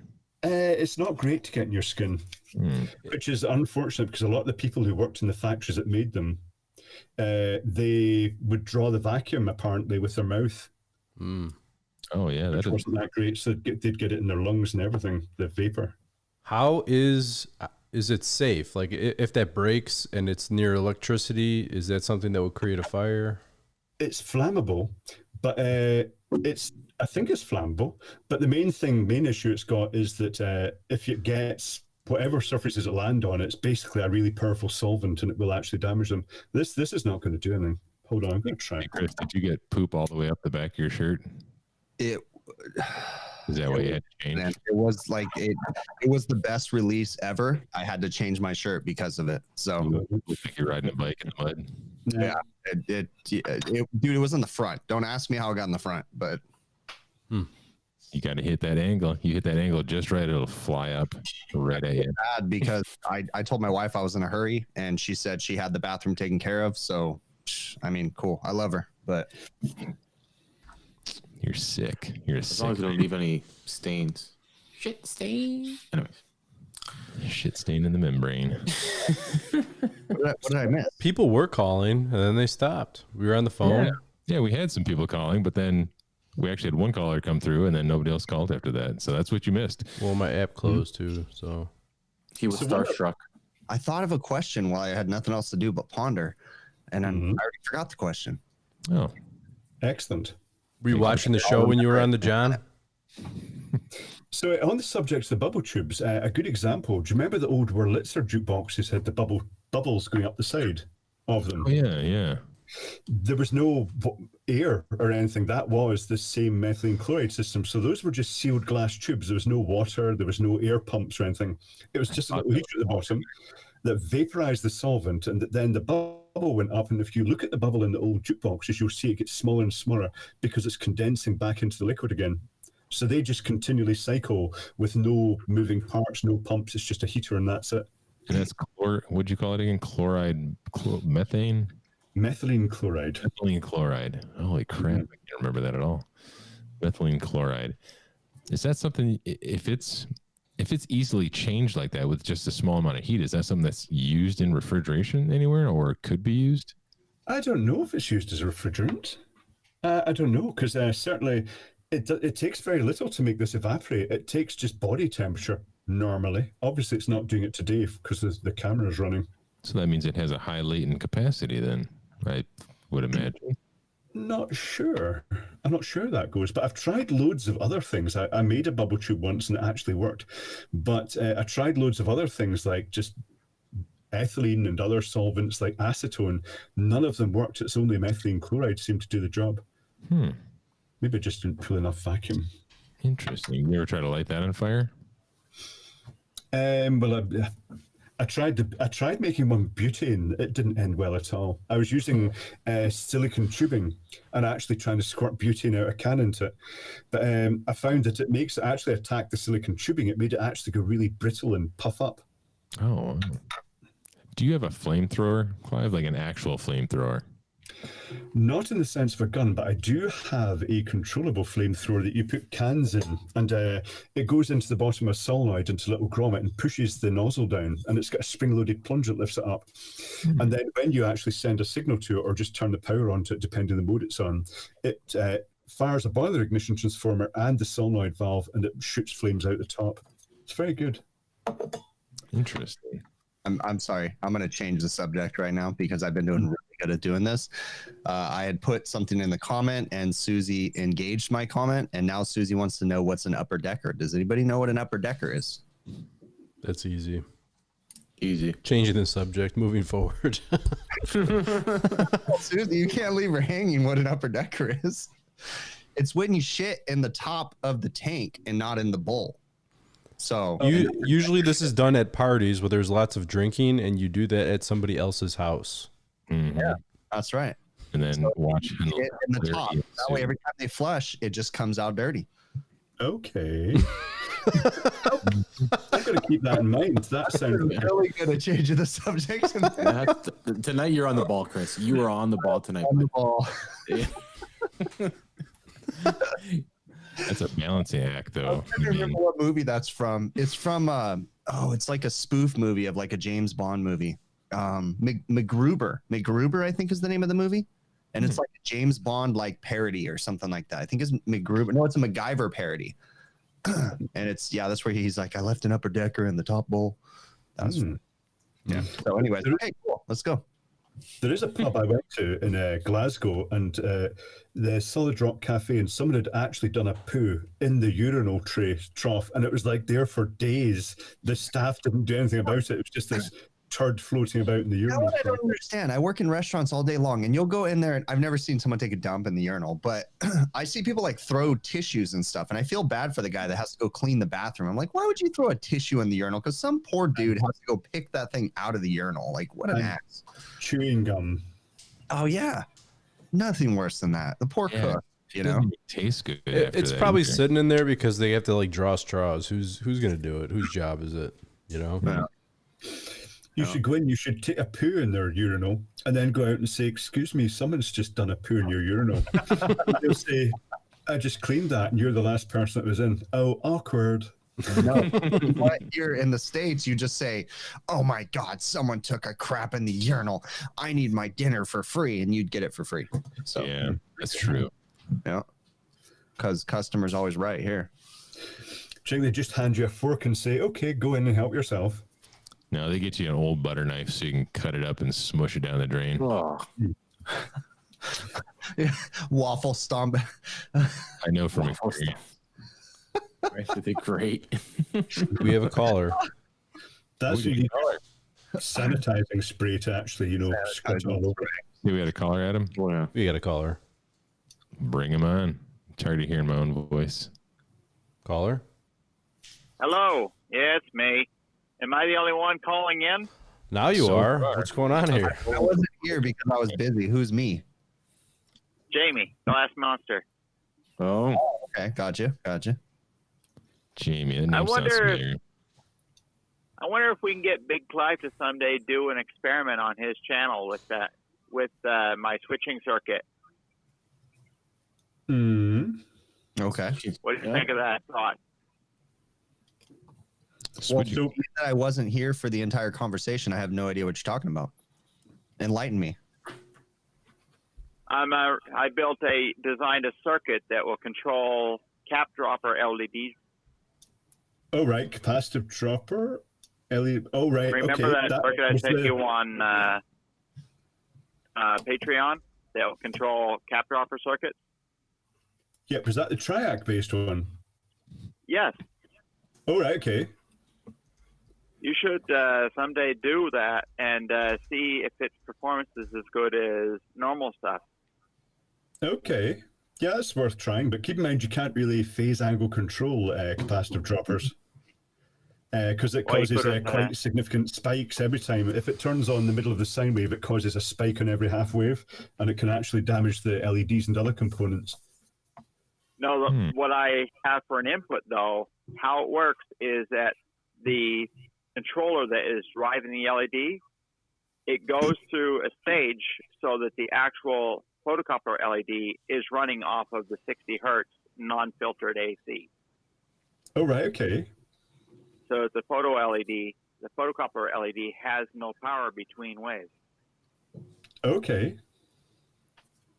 That way, there's basically 60 hertz hum, or in your case, 50 hertz hum on the positive side of the LED, and of course, the negative side of the LED or drain is connected to the RGB controller.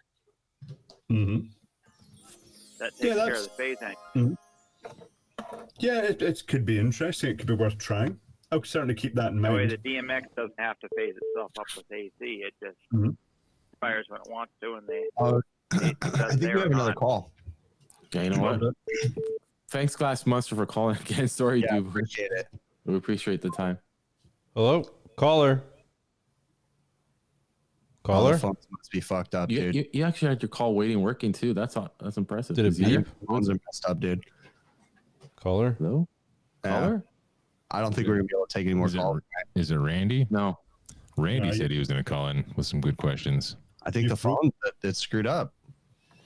You know, I was kind of curious about something that Jamie said right there with the, I forget exactly what he said because it was a bunch of words I couldn't understand. But so with the triac that's spiking the sine wave you mentioned, The triac is commonly used for phase angle control. So that means that the triac, the nature of it is that when you trigger the triac, it will stay on until the current flowing through it drops to zero. It kind of latches on. So in standard dimmers, they control it. They time it from the zero crossing point when the sine wave changes polarity. Say, for instance, the light's to be half intensity. it will time it until the middle of the sine wave, and then it will fire it, and then it will latch on at that point, and then it will ride the rest of the sine wave down to the zero crossing point, turn off again. And they do that in each half wave. And the problem there with capacitive droppers is that the capacitive droppers, when you turn it on right at the peak of the voltage in the sine wave, it causes a sudden spike of current through the capacitor. Because normally, if you're just turning it on, the only time it's going to get a spike is if you turn it on at some point other than the zero crossing point, the sine wave. But the dimmer does that every single time. So if you use and this is why you see so many LED lamps that say "do not dim," and a lot of people do stick them on dimmers or electronic controls, and it basically fires, in the case of America, 120 sharp spikes a second through the circuitry, and it fries them. Is that why my LEDs on my dimmer switch always die? Are you doing that? Have you had LEDs fail on your dimmers? I specifically bought LEDs that said they were dimmable, and then I put them on my dimmer, and they lasted for a while, but they died within months. And they make a noise too, right? What's that? It makes a noise too. It buzzes, yeah, quite a sharp buzz. Did you buy them from a reputable source, or did you buy them from eBay? Lowe's. Oh, right, okay. Yeah. No, they should, if they rated they were dim, but there's two types of dimmers for that. You get what's called reverse phase control, and it actually turns it on at the zero crossing point and off. In the case of the half intensity, it turns on at the 0 point, and then it turns off halfway through the sine wave, and it uses things like MOSFETs or IGBTs to do that. I'm still struggling to follow you here, so I'm going to ask a series of dumb questions to make sure that I'm following you. Okay. So you're talking about the sine wave, and we have a round sine wave, the half sine wave is round. So right in the middle of that is when that triac will align and spike. That's only if you're actually turning the light on at mid intensity. If you want a half power, so to speak, you'd only turn it on at a midpoint. The actual point it turns on will vary depending on the position of your dimming knob. So when that triac lines up, it's interrupting the signal, the sine wave, so it's essentially cutting power briefly. The triac, when you trigger it, it latches on, and that's the point it will turn the light on. So you'd actually see that sort of sine wave, but you'd actually see just half sections on each of the upper part of the sine wave and the lower. It would just be, this is one of these things that would be much better drawing it. It's very hard to describe it. I can tell. So it sounds almost like pulse modulation, sort of. It is pulse width, effectively pulse width modulation, but on a sine wave, but not at 50 hertz or 60 hertz. Yeah, I wonder, thinking about it now, my dimmer switch is one of the old style, the real dumb ones, where I think, I didn't take it apart and look at it, but I'm pretty sure when you turn it, you're just varying the resistance. And I wonder if maybe... That wouldn't work, because if you worked it out, if that was just a variable resistance, it would get really, really hot with the current flowing through it, particularly if it was sort of mid. That's why they have a heat sink on the back, don't they? It did get warm. That's why I changed it out, because it got warm to the touch. I'm like, yeah, that's probably gonna catch on fire. The triacs do dissipate a bit of heat, but they're a really efficient way of doing that, because they're either on or off. They're not a resistor. You'd be talking about a rheostat. It would have to be a big, huge wire wound thing to actually do that, and it would get red hot. If you had a 100-watt lamp in it and it was at half setting, the rheostat inside your dimmer would be really dissipating like tens of watts of heat. I mean, even really small rheostats for like tiny motors, they get hot when you touch them. You know what I mean? They do. They're always putting off heat. Interesting. Yep. Because the resistor is just dissipating the difference in voltage as heat at the same current. You know, I had a couple days ago, I came across a rooftop package unit that had two separate condensing fan motors. This is going back into capacitor talk. Two separate condensing fan motors. Each motor was rated at it required a 5 UF capacitor. And apparently at some point in time, I guess those capacitors went bad, and somebody just took one 10 UF capacitor and hooked both motors up to that one capacitor. Now, what are your thoughts on that, Clive?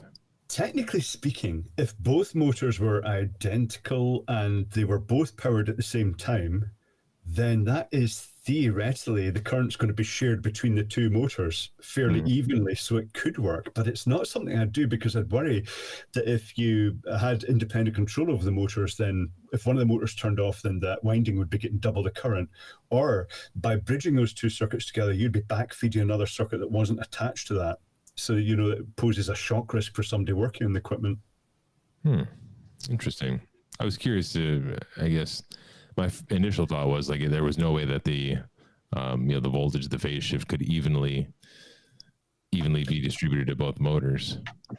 I think it would, but only if both motors were running at the same time. And it's not an ideal situation. It's not something I'd really want to do myself. It sounds more like a get out of jail type situation that you do it out of desperation. Hours. Yeah. Interesting. I was trying to find Joel's question. It was a good question. Joe was asking about bleed resistors on capacitors. Yeah, the little bleed resistors. Yeah, go ahead. We put them on there potentially to reduce the arcing across the contacts. The bleed resistors and capacitors are to stop you getting a shock off the capacitor when it's disconnected, because if you don't have that, if you disconnect that capacitor from the circuit, it can hold up to the peak of the mains voltage across that.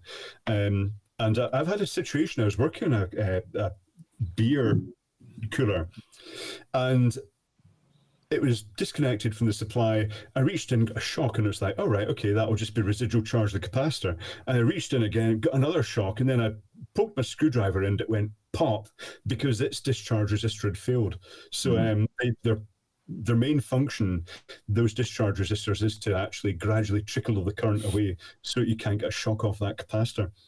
I have a funny story that one of my supply houses, this was a long time ago, they used to have the run capacitors for condenser fan motors. A very common run capacitor we use is a 10 microfarad run capacitor.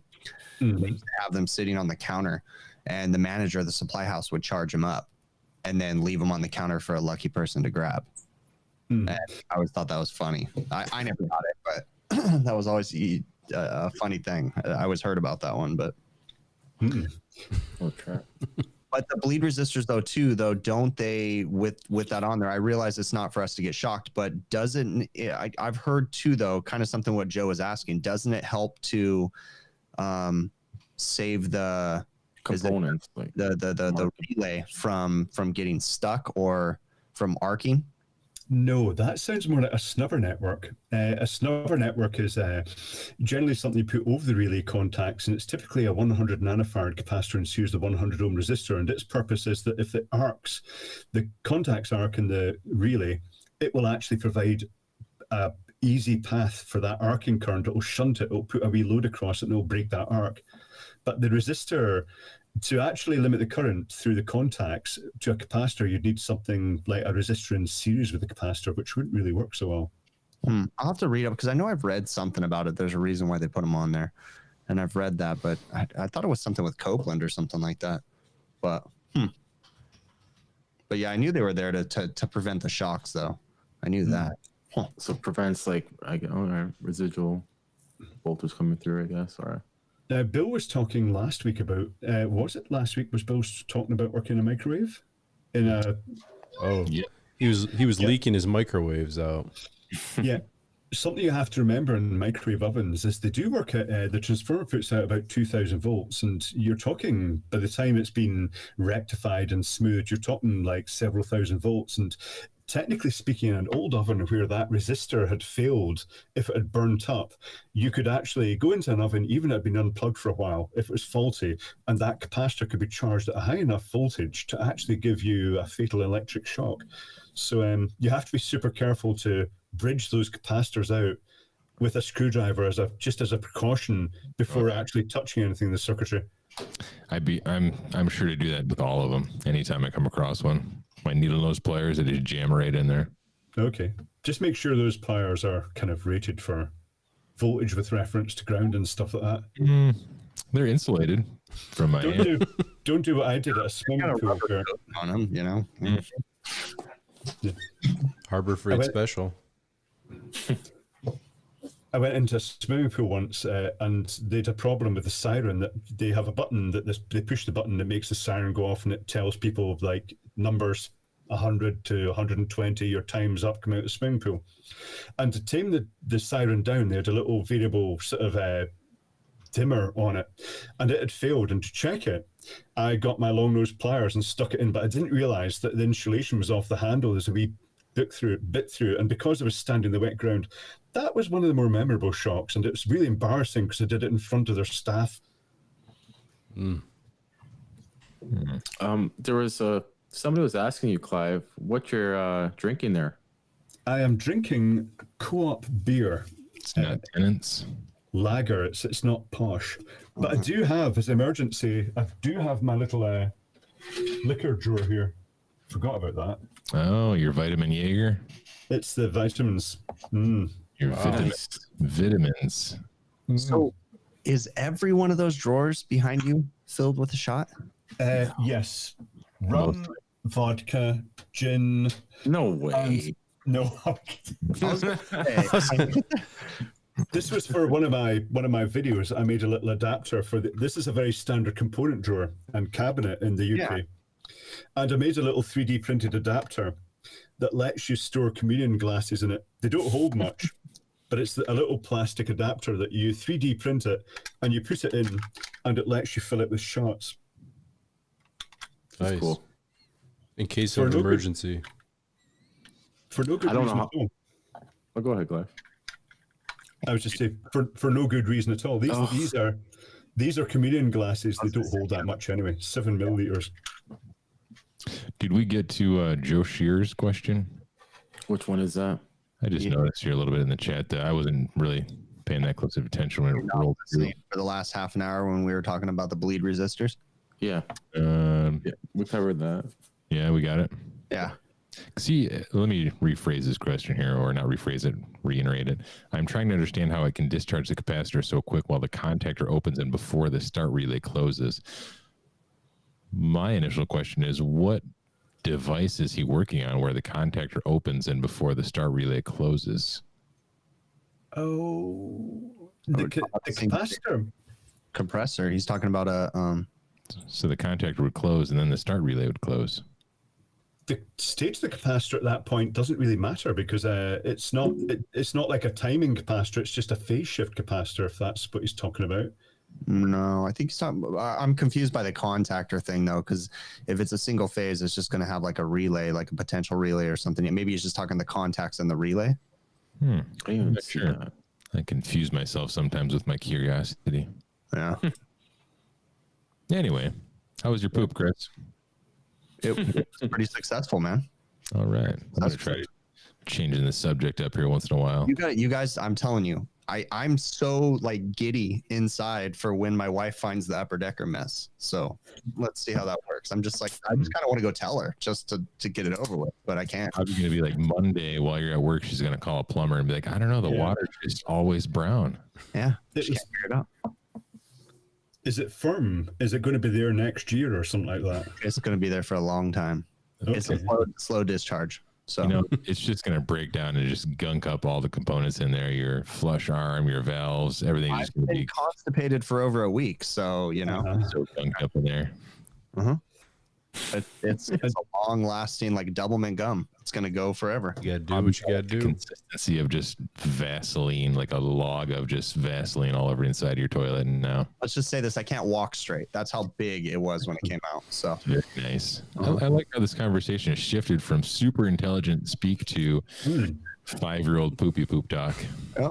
Walking like a cowboy at the end. That's watching this sees how much I fake it on my videos because all I have in my mind is poop talk, and not like technical talk. So, what value was your turd in microfarads? That's a good question. I don't know. I can tell you the plop factor. It was like the splash was like 2 inches. So I mean, if that makes sense. That's 30 microfarads. Okay, well, sounds about right. You know how you can like power a clock off a potato? Could you do the same with your log? You could actually, you need enough citric acid crap, right? No, could you? Technically speaking, it's just using the potato or the whatever or the turd as an electrolyte. So sticking 2 dissimilar metals into turd should work because I think they're probably quite conductive. I've not actually tried that, I have to say. Next video. video coming. You see Mr. Hanky on the table. Beginning to end, the full process. Interesting. I did eat glitter once to see if it made the turd glittery, but it turns out that they're generally quite opaque. Did you really eat glitter? Like the actual plastic glitter or like food safe glitter? No, plastic glitter. I made a video about it. I got the little, you know, those capsules you get for vitamins, and I filled it with glitter, and then popped one in, and it gave me the squits. And you had to shine a bright light into the toilet to get any glittering at all, but most of it was inside, so you didn't see anything. I'm intrigued here now, though. That's What's awesome. the title of this video? Because I'm going to go look it up. I'm intrigued. Just search my channel for glitter, and you'll find it. I'm going to write this down on my notepad right now. Glitter. Okay. Poo. This is going to be an experiment. Yes, I'm intrigued. We already got somebody in the chat asking about the poop clock. What about the poop clock? I think Clive's audience really wants to see that happen. I think they're saying somewhere. I don't know. Patreon. Yeah, I'm not sure I actually want to try that. I think there is a limit because YouTube gets quite, you know. Yeah. We have one of our viewers that's in here often that's asking a question, and I know you've already covered this, but what did you do before YouTube? Before YouTube? You did all kinds of stuff, right? You were an electrician, you worked for a refrigeration company, Electrician to trade. The only reason I started the YouTube was because I moved to Isle of Man to look after my mum who had Alzheimer's, and ultimately I didn't actually intend to have a YouTube channel. The only reason I've got one is because I like to return to the internet what I take from it, so to speak. So I was enjoying watching technical channels. So when I set up my workbench here, I just I designed it with a good big bench, a shelf above it, and put a ledge for a camera. And I recorded what I do and just stuck it up. I didn't think it was going to be as big as this, but it is now. Whereas it used to be that I traveled quite a lot. I was juggling. I was traveling to the UK to work, and then I was come back to look after my mum. While I was away, my brother would look after her, so we'd alternate. It just ended up quite handy because I was able to spend more time over here because the YouTube brought enough in that it actually made things easier. Sure. But it was just, it all happened accidentally as these things happen. Mine is very similar too. Like I genuinely started making videos on YouTube as like a training aid for my own employees. And I was very nervous to hit the public button. So never really started it to make them public. I did them unlisted and would share them with my employees. And then once I did hit them public, it turned into something that I never expected it to turn into. Even to this day, I still don't even treat it like I should treat it. It's just kind of like, I just make videos. I think that's what you should treat it, though. Like, if you treat it any other way, I think it becomes, I don't know, it gets different, Yeah. It's hard though, because, and maybe we can talk about that too, again, because I'm really good at changing the subject, but it's hard to not be sometimes to get depressed when you have a month where your views aren't great, or you have a month where your views are really high and it puts you up on a high horse. And then the next month you're destined to be sad because it's not going to be the same. And it definitely messes with your head. I try to not pay attention to the numbers as much as possible. You mentioned this in last week's podcast, didn't you? Yeah. Yes. The podcast. Yeah. Okay. Because it's this annoying thing that YouTube does this thing in the background. It says your video is not performing as well as usual. It's like, oh, have I failed in some way? I just ignore that because I know that some of the videos I put out will have a wider appeal and others will have less of an appeal. So just ignore those things. Yeah, that is true. And that great point, because YouTube, for those that you don't know, we have something called a creator studio, and it's an app or a program on the computer that you can look at, and it tells you your analytics, how your videos are doing. And YouTube changed something. I'd say about 6 months ago, they rolled something out where they have these stats and they compare you to yourself. So like, for instance, again, because I look at it every day, even though I try not to obsess about it, the video that I released yesterday is number 3 compared to videos before. So it's my, ranking number 3 versus the last however many videos or something. And they do that to try to drive you, and it messes with your psyche. It does mess with you. So I try not to pay attention to it, but they know what they're doing because they're messing with my head. But the sad thing, when they mess with my head, the sad thing is that I genuinely don't try with my videos. I really don't. Like, I just record my service calls. So I have no control over the video doing better than the last one. So you get this hopeless feeling. You're just like, well, I guess I can't control it, and it is what it is. But yeah. See, in your case, you don't really know what you're going to be recording in advance. It just happens. And the same happens to me over here. And there are some videos that I make these videos and I say, this is not going to go down very well because I found it interesting, but it's a bit too niche, so to speak. And it's going to do quite badly. But then other videos that, other videos you don't expect to take off, like the one where I showed how to shave the beard with the funnel by stuffing the funnel over the beard. Yeah, that was amazing. That's just, I didn't expect that to take off. It's very, very random. But I think the younger generation, the people who are trying to make a career out of YouTube, they are taking those statistics a bit too seriously, and it is preying on them. And that's why some of them are burning out, as they say. But to those youngsters, I'd say, try go and get a real job and then compare it to the YouTube and see how you fare after that. Yeah, for sure. And because, go ahead. If you've spent, had 7-day weeks, 12 hours a day, and you've been driving the length and breadth of the country doing work, then YouTube's nothing compared to that. If it gives you something to compare it against. Yeah, and I was going to say that this is just going to show the whole craziness in my head because I really don't treat this like I should treat it because I don't consider myself to be like a YouTuber that does that. No offense to anybody that does think this way, but when I get a lot of views, I get almost depressed because when you see the comments and the comments are, I don't do HVAC, but this is really interesting. See, that pisses me off. And I'm thankful that people watch the videos, but I put these out there for HVAC people, and it's cool that other people watch them. But when you see your subscriber numbers go up and you're like, wait, they're not all HVAC people? Oh. Did you watch nothing but HVAC videos? No, do you actually? That's a fair question to ask because no, I don't watch HVAC videos lately. So that is a very fair question to ask. See, technical people, like, say, for instance, mechanics, quite a lot of mechanics watch my channel and quite a lot of computer programmers watch my channel because it's different. And for technical people, their idea of recreation is another trade. It doesn't mean they're going to do it, but it's nice to absorb that information. It feels good to absorb the information. And even watching someone changing brakes in a car is actually quite interesting, particularly if they're very knowledgeable and they're just talking about everything they're doing and what is going right or what's going wrong, particularly if they leave in their mistakes or something goes wrong, they don't just cut over it, but they show the whole thing. So I think for technical people that other technologies like HVAC are entertaining. Yeah, well, that's a fair. Yeah, that's definitely fair.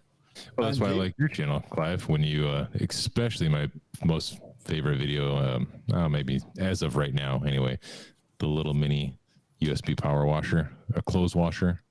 Oh yeah, cool. So little things like that are pretty cool. Mm-hmm. I know we're dwindling down time. I wanted to talk about, I think John mentioned in chat a little bit of, potential relays. He mentioned and how back EMF keeps the coil energized, blah, blah, blah. And I want to talk about VRFs and residential stuff a little bit, but screw that. We have a couple minutes left. I want to ask another couple of questions here.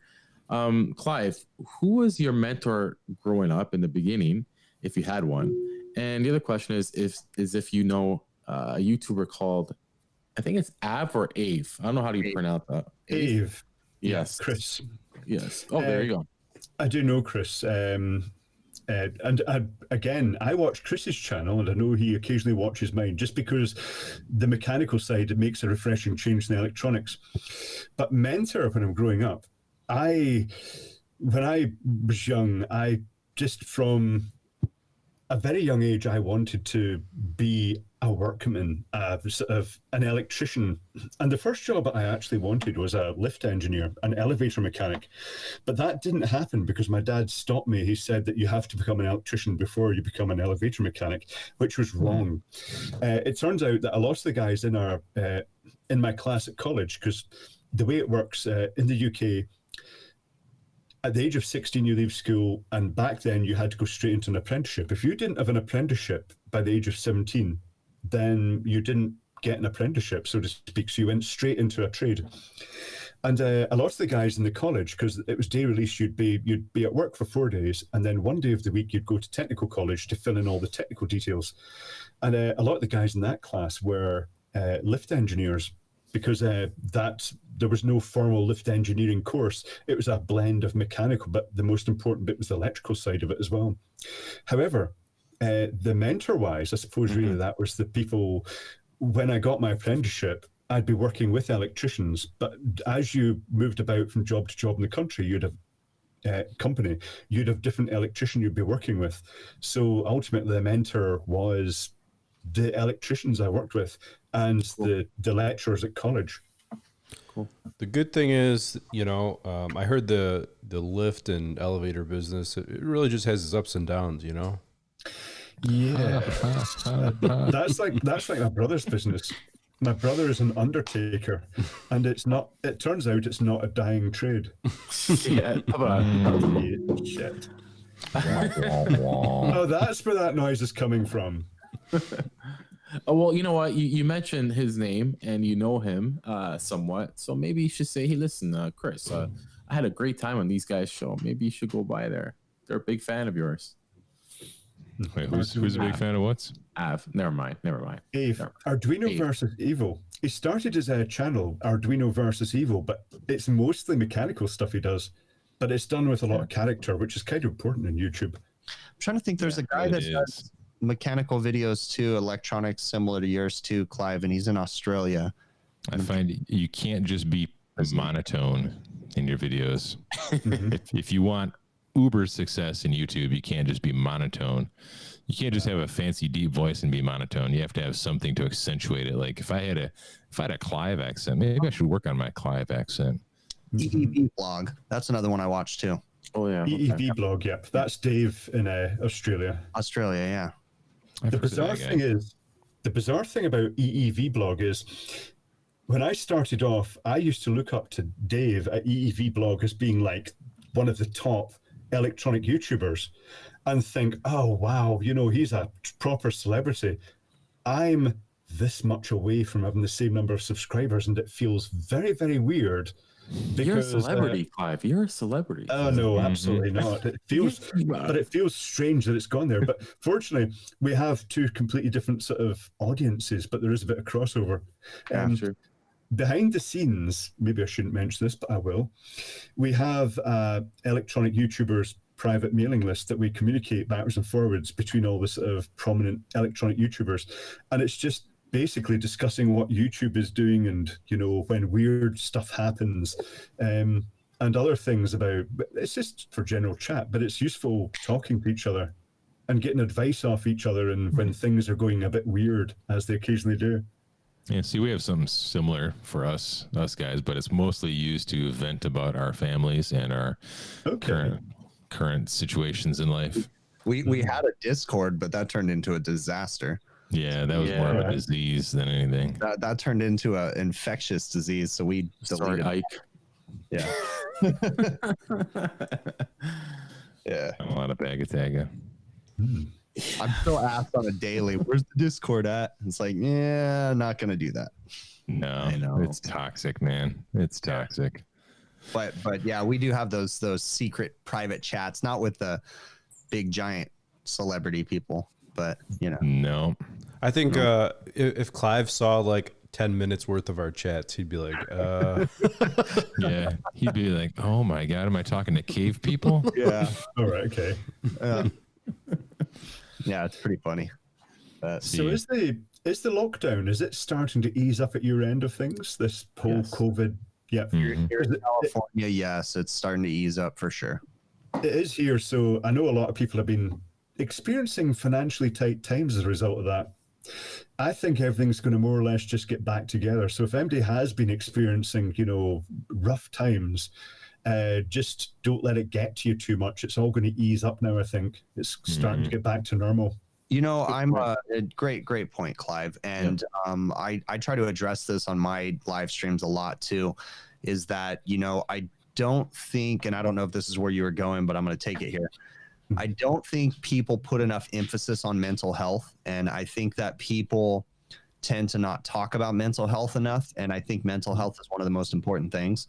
It is. And, don't, for all you people out there that are watching this, don't feel like you're the only person, because we all go through stuff. And I think we are ingrained from generations before us to hide that and not talk about that and to bury it because you're a man or you're a woman and you don't talk about that stuff, whatever. And if you're depressed, if you're sad, reach out to someone, talk to someone. It's really important. All joking aside, it's a very important thing. And don't be sad. Everybody is going through something similar. Maybe you have different circumstances, each individual person, but just reach out to someone and talk to someone, because don't sit and wallow in your sorrow by yourself forever. Absolutely. And also, don't let red tape get to you too much, because the people that make the red tape are generally useless people. If you've got technical skills, you're probably, that's your wealth, so to speak. That's what's going to keep you employed in the future. It's something that people can't take away from you. And if the whole society collapsed, the people with technical skills would be the ones who survived. Very true. For most people that are watching these streams, we had a little blip in the system doing restaurant refrigeration or whatever. I mean, everybody got affected differently, but for the most part, our mechanical skills, whether we're fixing an air conditioner or we transition those to something else, they're going to be needed for the rest of our lives. So, we're going to be employed one way or the other if you have mechanical skills. So I believe it, Chris. I believe it. And like Joel said, and a few other guys said, don't watch the news. It's not going to help. It's just made up. It's rubbish. Hey guys. Yeah. Well, it has been an epic adventure. I personally, since I feel like I hogged the mic for a little while, asking Clive a bunch of questions that probably don't make a whole heck of a lot of sense, but I learned a lot. It was an amazing time, Clive. I really appreciate you coming back for this second time. Mm-hmm. Honor. Hopefully there's a third one in the future sometime, because absolutely, yes. I got a few more questions rolling around in my head that I'd like to fire at you one more time. Make it a little easier next time on them, will you? I know, we killed him today. How are babies made? I don't even get it. I don't know. Figure that out. Stuff like I don't even know what a wife is, so There's I got a pumpkin, and a turkey baster, and then somehow a baby's made. That would work. Do you make a 2-inch hole in the pumpkin first, and do you microwave it and warm it up a bit? 3/4. Oh, right, okay. 3/4.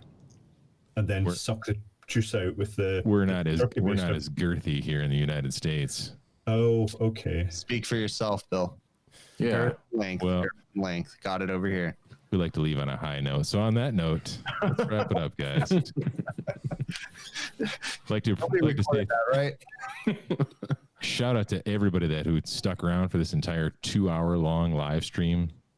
Thanks, Jessica. Really cool for you guys to stick around. All the questions in the chat, everything was pretty cool. I mean, couldn't ask for a better experience.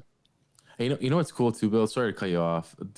Some of the Clive fans that come over here, they get a chance to be more personable, because at his stream, you know how it is. It's like boom, boom, boom, boom, boom. The chat is like so fast. It's so fast. I don't even know how Clive does it, and he's so sober too. So I don't know how he does it. He gets the odd question in the chat. It's crazy. But I just snatch the questions out. Did you notice how many times I'm talking away, then I'll look at the chat, and it's the worst thing ever, because then I'll get distracted and I'll forget what I was talking about. Sure. That happens all the time. So, Clive, for you, fine. I'm going to ask you a real quick question. So I'll be talking, and I'll be talking about something, and I'll glance over to the chat while I'm talking. I'm on a rant or whatever, and someone will say something, and it's like they just squirrel. I just get totally distracted and lose my train of thought. So easy. Yeah. They say something, and it's like, oh, I totally forgot what I was talking about. Yep.